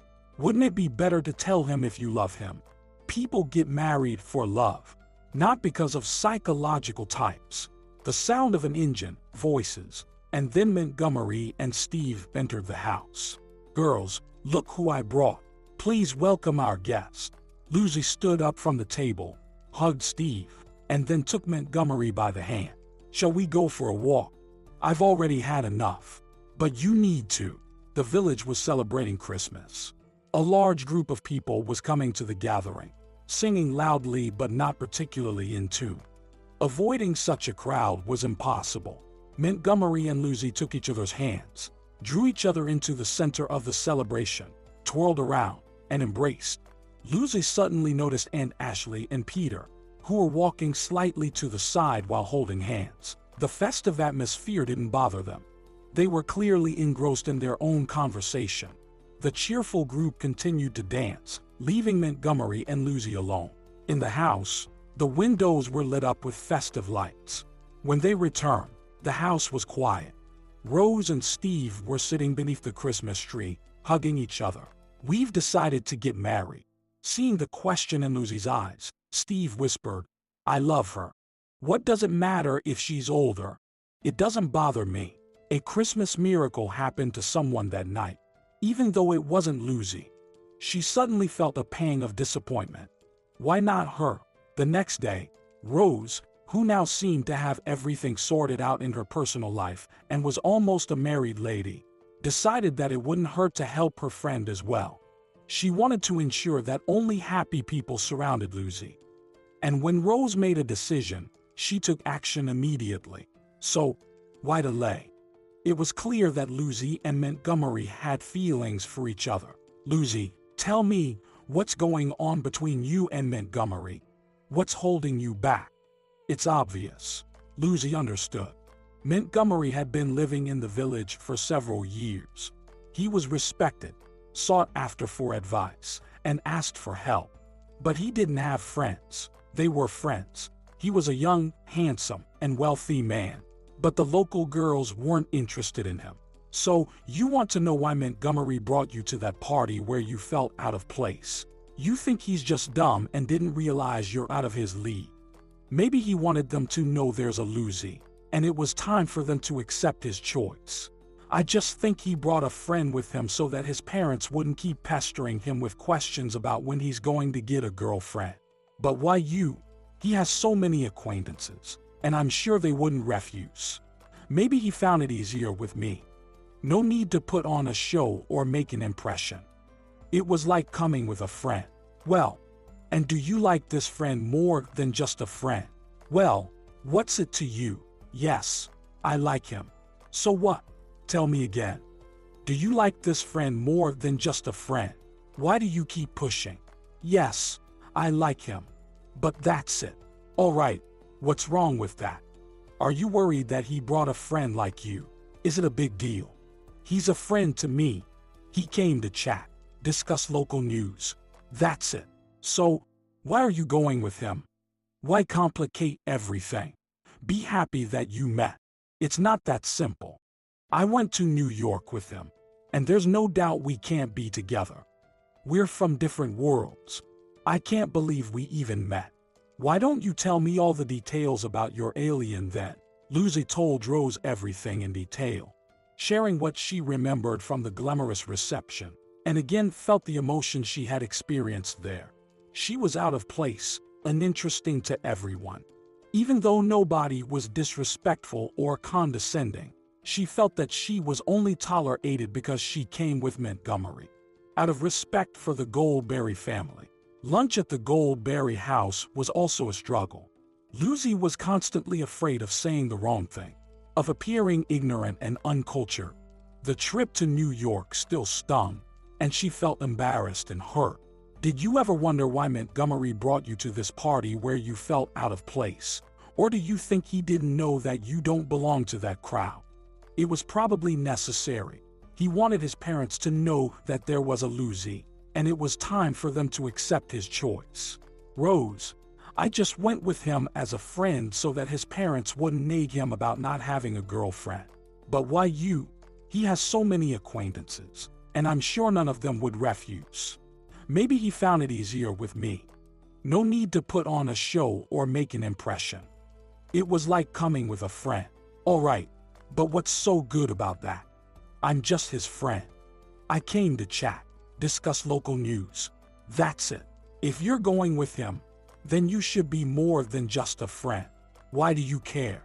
Yes, I like him. But what does it matter? Well, if you like him, then there's hope for you. No, there's not. I went to New York with him, and there's no doubt we can't be together. We're from different worlds. It's strange that we even met. Let me help you out here. Why did he bring you to that party where you felt out of place? Didn't he know you wouldn't fit in? Or was he expecting you to get along?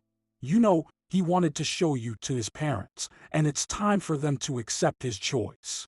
I just went with him as a friend, so his parents wouldn't pester him about not having a girlfriend. But why you? He has so many acquaintances, and I'm sure none of them would refuse. Maybe he found it easier with me. No need to put on a show or make an impression. It was like coming with a friend. But what's the point? I'm just his friend. I came to chat, discuss local news. That's it. Well, if you like him, then there's hope for you. Why do you care? Yes, I like him. But so what? All right, if you like him, then there's hope. Rose, I don't need your matchmaking skills. Rose sighed. Yes, it took some time, but I will make you happy, dear friend. Oh, Lusy, why are we so foolish? Well, you're smart now. The Christmas holidays came to an end. and Rose and Steve left. A couple of times, Montgomery had to intervene to calm down agitated men on the streets. There was even an attempt to bid farewell to this world. Fred, the village veterinarian and Francine's husband, had tried to leave this world. Francine swore that her husband hadn't intended to do it. It was just an accident while he was cleaning his gun barrel. The villagers found it amusing. Who cleans a loaded gun? They laughed. But Fred was spared. He got lucky. The bullet passed through without causing significant harm. The local paramedic took care of everything, and there was no criminal intent involved. Whether by chance or not, Montgomery understood that he had an obligation to report it. But he felt sorry for Francine and Fred.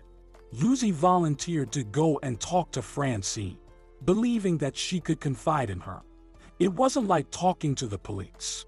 Inside Francine's house, there were no lights on except for one dimly lit window, probably a desk lamp. Lusy knocked, but no one answered, so she entered. Francine was sitting in the kitchen, her eyes empty, gazing out the window. She had probably cried enough and didn't want to talk to anyone. Lusy approached her, called her name, but Francine didn't react. Lusy sat down next to her, put her arms around her shoulders, and gently stroked her head.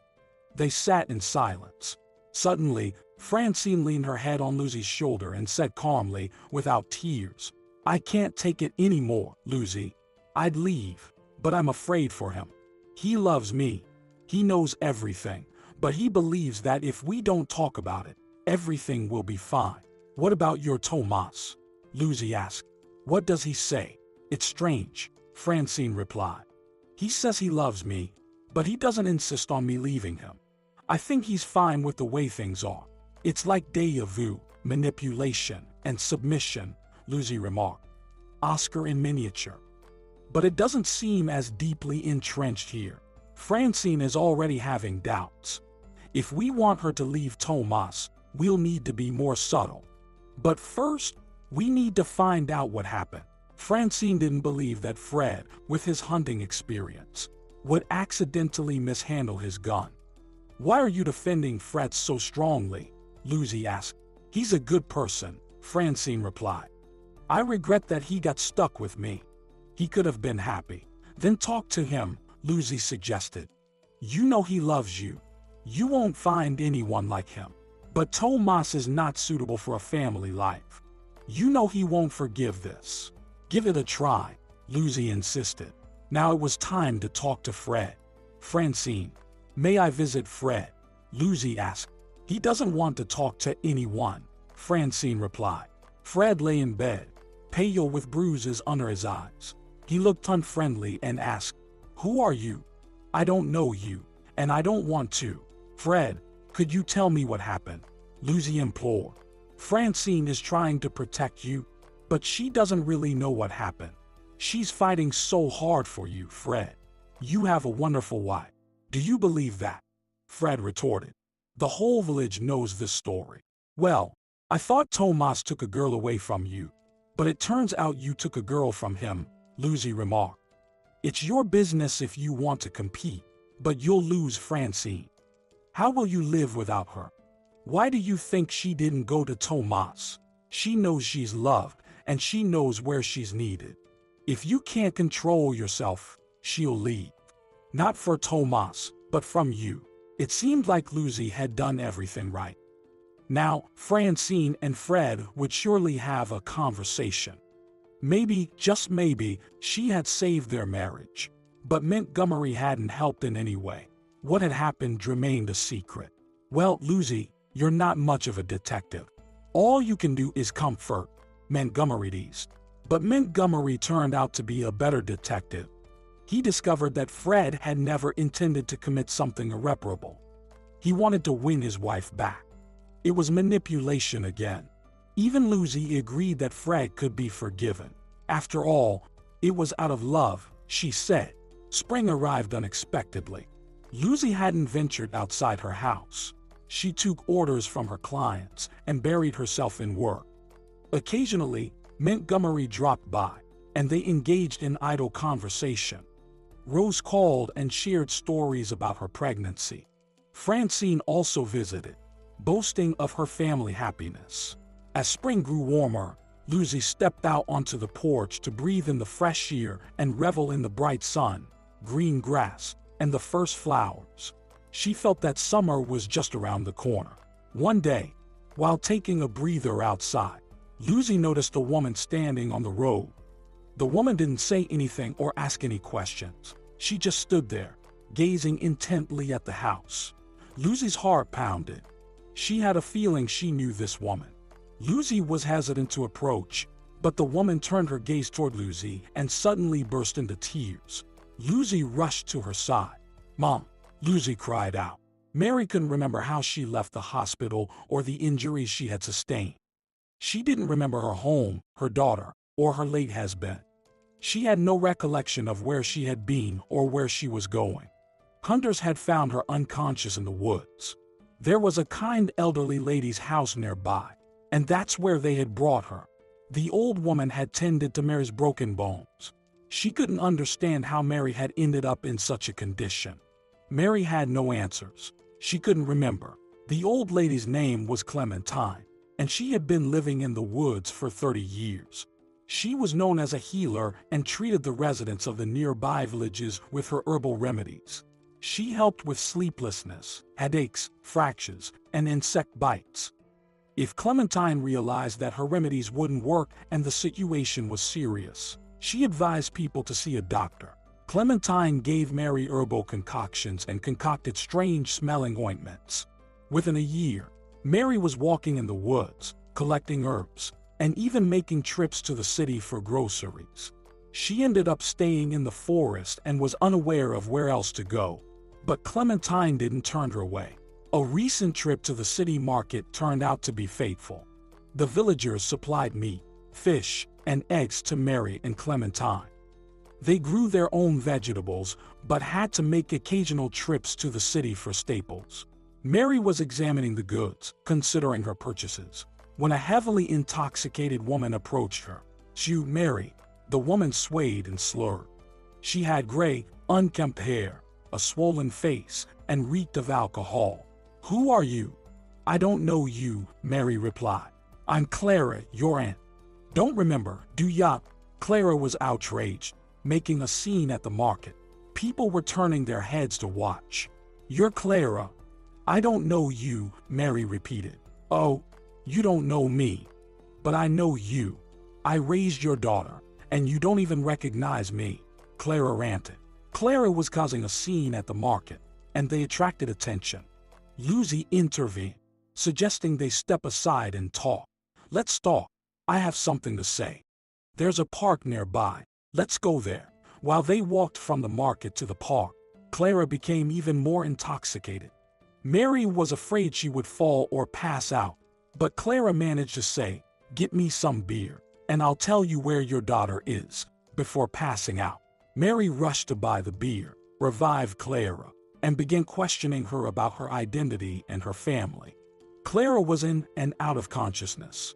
The conversation was long, and Mary learned a lot about herself.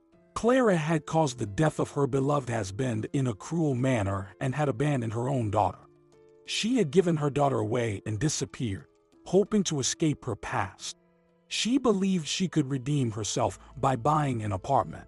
Apartments aren't available anymore.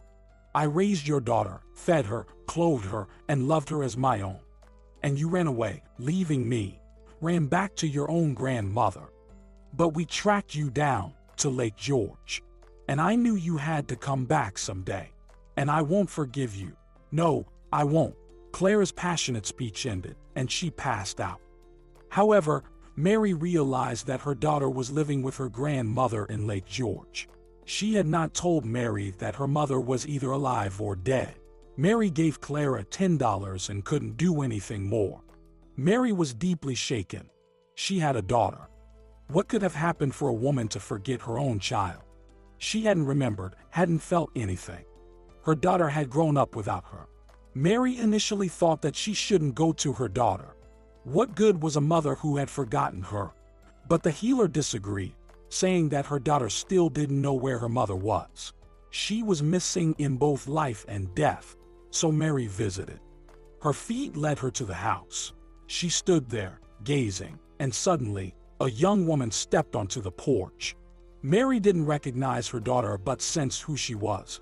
Overwhelmed by emotions, she began to cry, and the young woman ran toward her, screaming, "Mom!" They recognized each other and stood hugging on the road, gazing into each other's eyes. Lusy saw her mother's familiar eyes on her aging face. Even though she didn't know anything yet, she was sure a woman with such a face couldn't have abandoned her, and something unfortunate must have happened to her.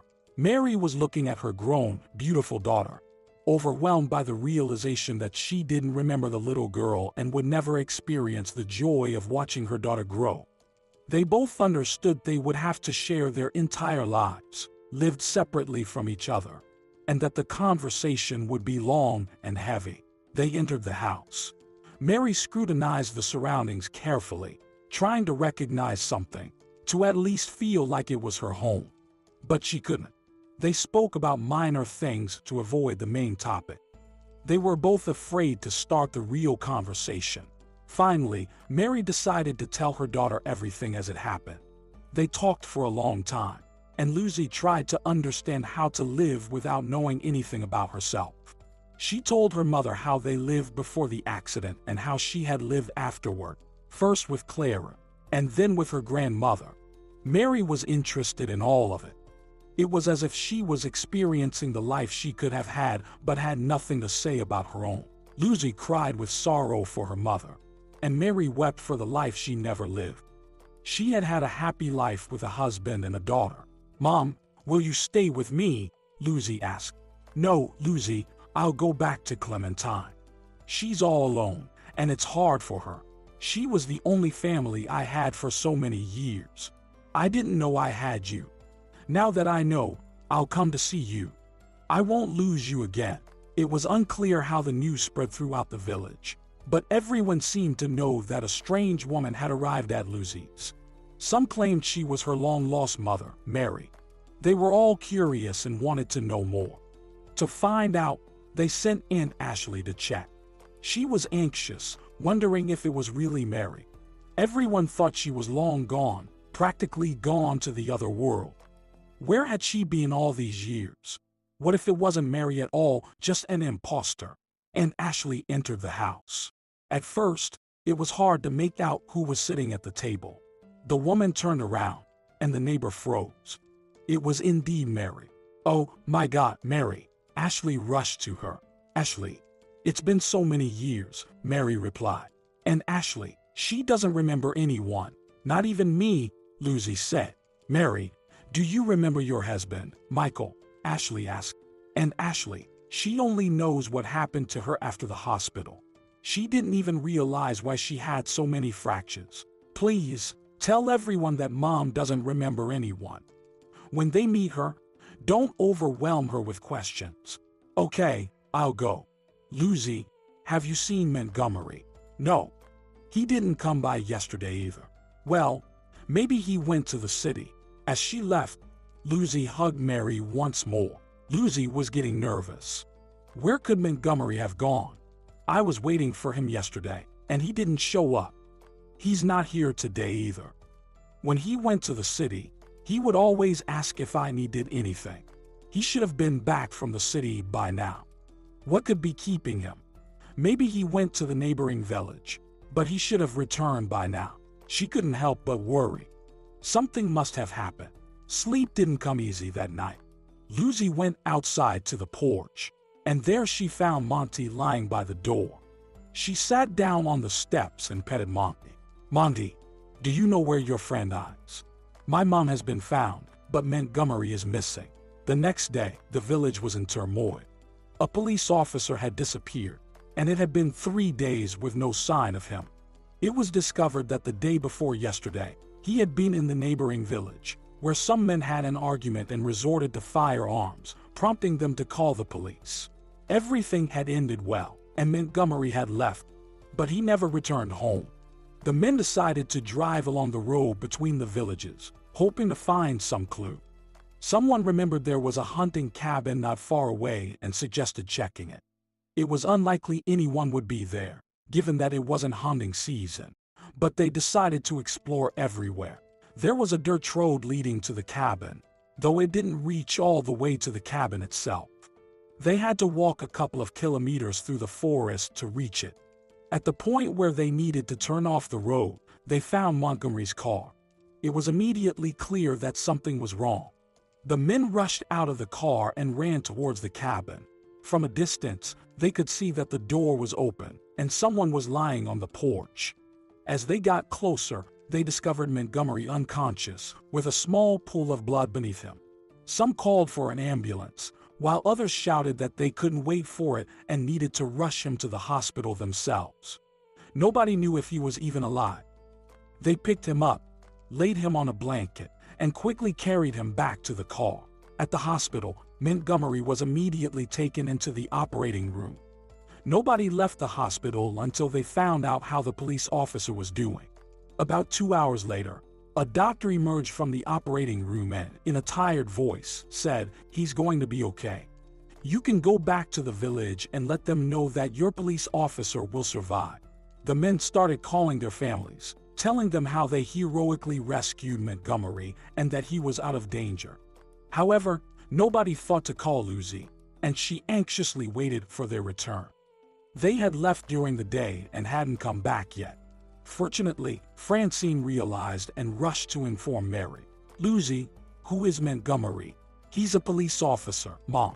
He must be a very good police officer if our daughter has been so worried for 3 days." Lusy started getting ready to go to the city and the hospital, but Mary managed to stop her. "Why go at night? He's just out of surgery, and they won't let you into the ICU. You can go tomorrow morning." Yes, he must be more than just a police officer for Lusy to be this concerned. "Mom, promise me you won't leave. I want you to meet Montgomery. You've got me intrigued. If he's from high society, does that mean you two are in a serious relationship? We can't have a relationship. Have you heard the name Goldberry? Is it a well-known name? More than that, it's high society. I don't belong there." "Did Montgomery say that?" "No, Mom. We never talked about it. I think if a young man from high society is working as a police officer in a small village, he must have a strong mind of his own. He won't let anyone interfere in his personal life. Whoever he loves, he'll be with. I don't think he cares about social differences. This is just my judgment based on your stories. I'd like to meet him." In the morning, Lusy went to the city. At the hospital, they told her that Mr. Goldberry was feeling well, and he had been moved to a regular room. "You can go in, but don't bring him anything. And it's not recommended to talk to him about anything." Montgomery was pale but quite alert. When he saw Lusy, he even managed a faint smile. He couldn't eat, couldn't talk, so what could they do? Most of all, Lusy wanted to know what had happened. But she decided to wait and find out later. She felt so sorry for Montgomery. It was hard for her to hold back tears. He was lying there, pale, lonely, and miserable. Montgomery didn't know how pale he was, but he didn't feel miserable or lonely. While Lusy sat by Montgomery's side with a sad expression, back in the village, people were puzzled. Are they in a relationship? How did we overlook this? We need to save the girl. She doesn't understand who she got involved with. Maybe her mom will give her some guidance, although that's unlikely. Lusy visited Montgomery every day. He was recovering quickly, and there was hope he'd be discharged after a week. Finally, Lusy gathered the courage to ask, "Montgomery, what happened? How should I know? I went to the cabin, didn't even realize who was there. I was hit in the face right away, and then they stabbed me in the side. When I came to, there was no one around. I wanted to leave the house, but I lost consciousness. An investigator came by. He's a smart guy. He'll figure it out. Don't want to talk about it. Lusy, come on. I told you the whole truth. You're like a lie detector. I can't lie to you." "Well, if you don't want to talk, you don't have to. Did you call your parents?" "Why should I? Why should they get such news in Australia? They won't be able to come, and they'll just worry." They'll be here in a month. I'll be fine by then. But why are we talking about me so much? How about you? I've been keeping quiet for all I'm worth. My mom came to see me. Your mom. But you don't have a mom. I do. She's very much alive. She just lost her memory. She wanted to leave, but decided to wait for you. She wants to meet you. Oh, it's a sad story.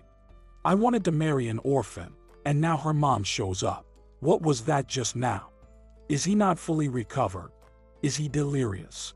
How should I react? It sounded like a joke, but there were no such jokes before. Or maybe it's a hint.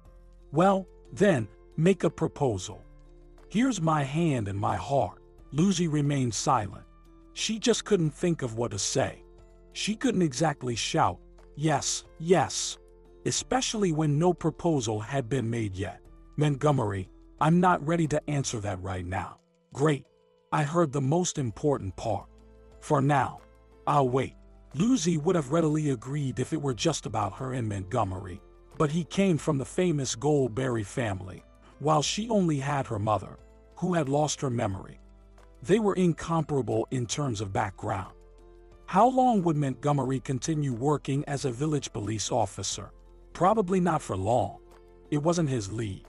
He would eventually return to New York, back to the familiar circles of the rich and famous.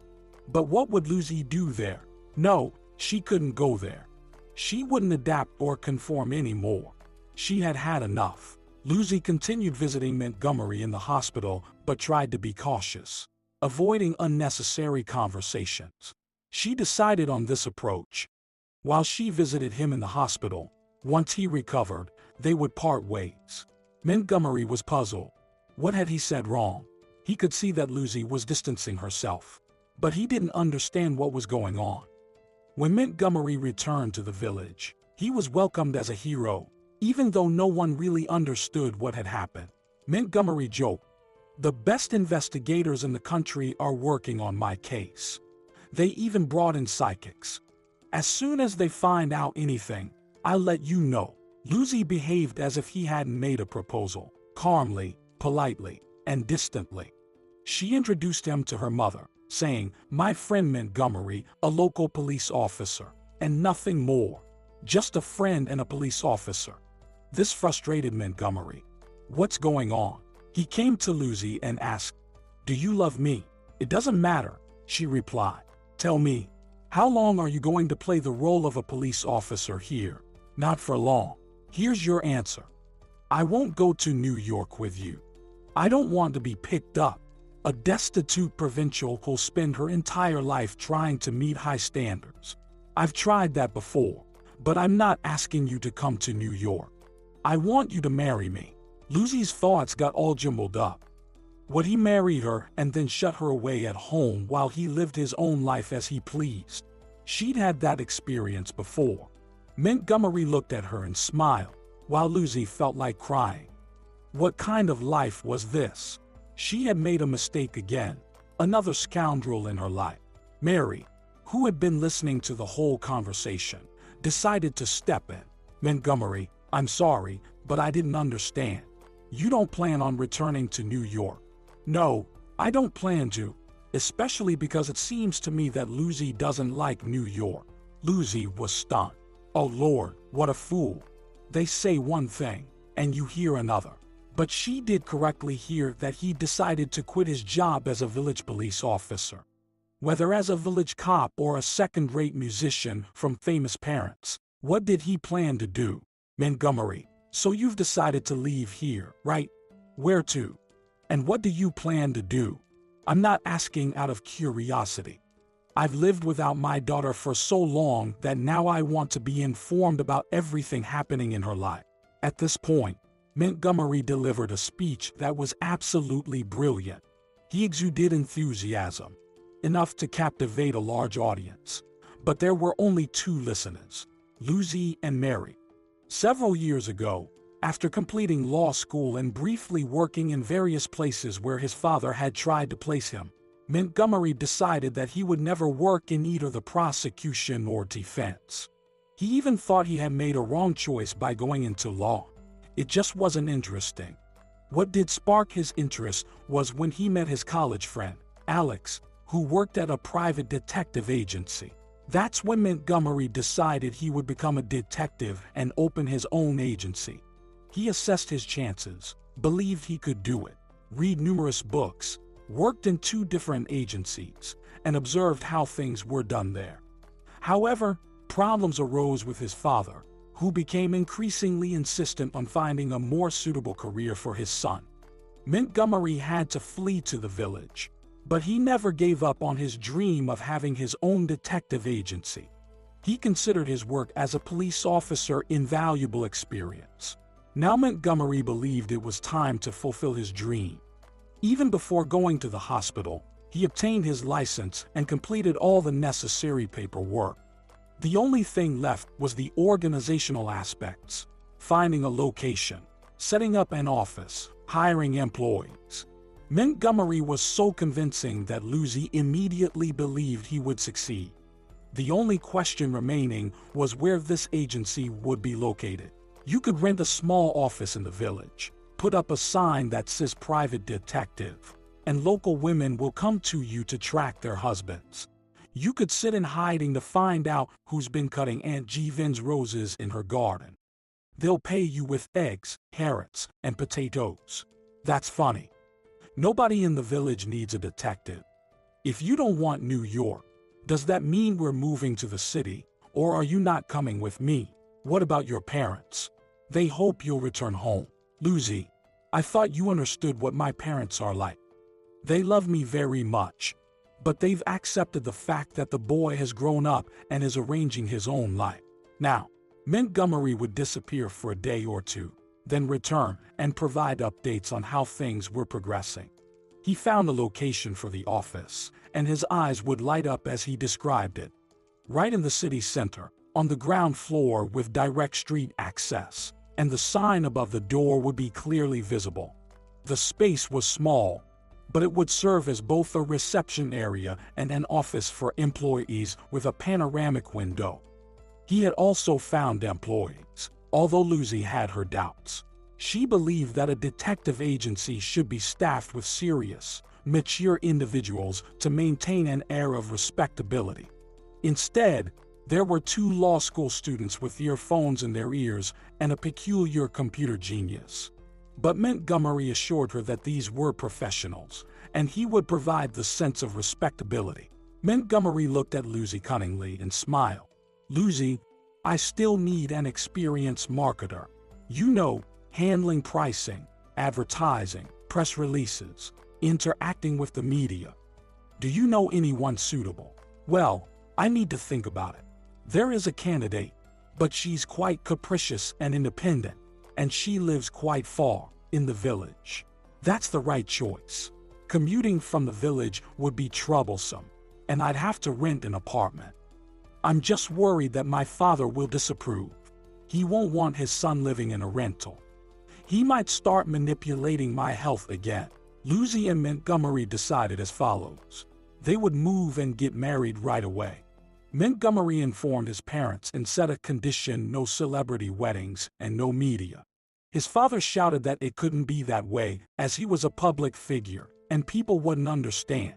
Surprisingly, his mother agreed and reminded her husband that it wasn't his wedding. Mary was planning to go back home to Clementine. She felt at peace. There was a sense of purpose in her life now. But her daughter was undergoing significant changes in her life, and she didn't need her mother's help. Mary missed the forest, the house, and the solitude. She had grown accustomed to living away from people. Montgomery entered and immediately announced, Lusy, you can start packing your things. I've rented an apartment. The office is ready, and the employees are prepared to start working. Tomorrow, they'll deliver the sign. We'll hang it up, and we can start working. You still haven't told me the agency's name. Something trendy and creative, or on the contrary, a classic of the genre. Like Dr. Watson or Goldberry & Co. Something like that. Come on, tell me. Lusy and the detective. What? You registered the name when I didn't know anything. You didn't invite me to work, and you didn't make an offer. You were just so sure I'd agree. Well, your confidence. I wasn't sure, but I hope. And if you hadn't agreed, the name would have reminded me that happiness was once possible. You know, the sadness of an unfulfilled dream isn't the worst feeling. Don't you like the name? I think it's cool. To be honest, Lusy really liked the name. What she especially liked was that Montgomery had decided to name the agency this way when they hadn't even exchanged words about love. While Lusy was preoccupied with her own insecurities about her imperfections and social disparities, he had already made all the decisions, and she portrayed herself as a principled fool. She had wasted so many nerves and so much time. It turns out, it's simple: trust your feelings, something Lusy had struggled to do.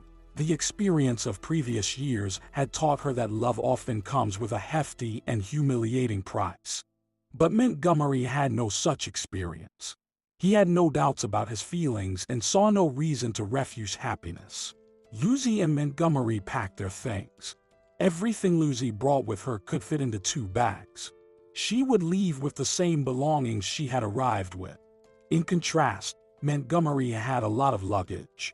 There were large and small boxes, stacks of books, and clothes strewn about. The apartment he had rented was completely empty. They discussed which pieces of furniture they could take from Montgomery's home. No, Montgomery, we won't take this table. It's undoubtedly beautiful, but it's just too big, Lusy said. What about the bed? Montgomery asked. Are you kidding me? It would take up the entire room. I won't even mention the wardrobes. Yes, your furniture isn't suitable for a standard apartment, but we can take the small guest room sofa. It's compact and can be unfolded. Montgomery, what will happen to the house? Will you sell it? That's a shame. No, I really like the house myself. It will be our country residence. We'll come here on weekends and holidays. Your mother won't always be living in the forest with the herbalist. Maybe she'll want to come for the summer at least. She can babysit her grandchildren. Maybe even your famous grandparents will drop by. Rose will come with her child. So we won't be selling the house. A large truck arrived, and they loaded the furniture, boxes, and sat on the porch. It was both joyful and terrifying. What would this new life be like? But Lusy was concerned about a question from the past. Montgomery had never told her who had tried to kill him. She knew a trial had been set, so it meant the perpetrator had been found. But Montgomery brushed her off. It's not interesting. Why do you need to know? He replied. Montgomery, I have to know so that I don't imagine things that didn't happen.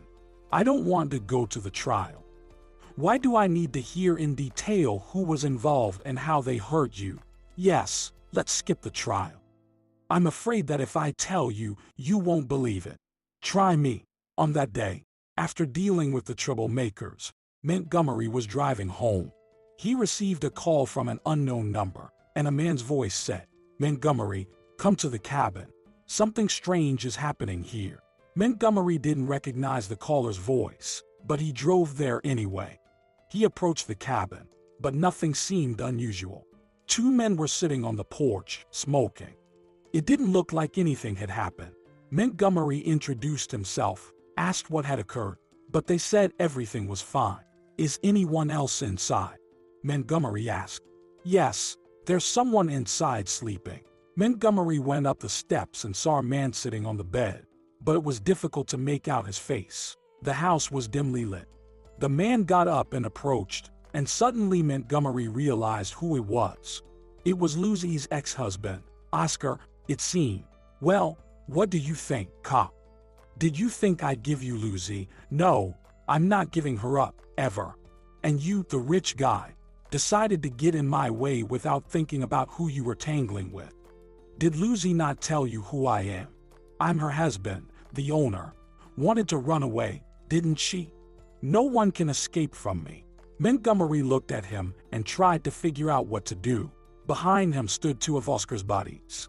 There was something sinister about Oscar, and a question arose. Was he insane, or did he just go mad recently? But Montgomery couldn't do anything.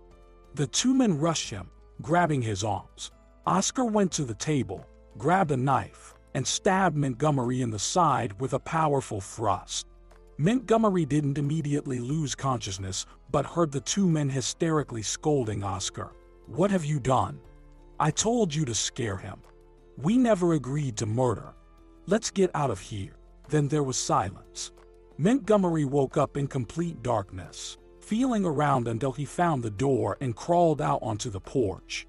He passed out again from the excruciating pain, and he didn't know how long he had been unconscious.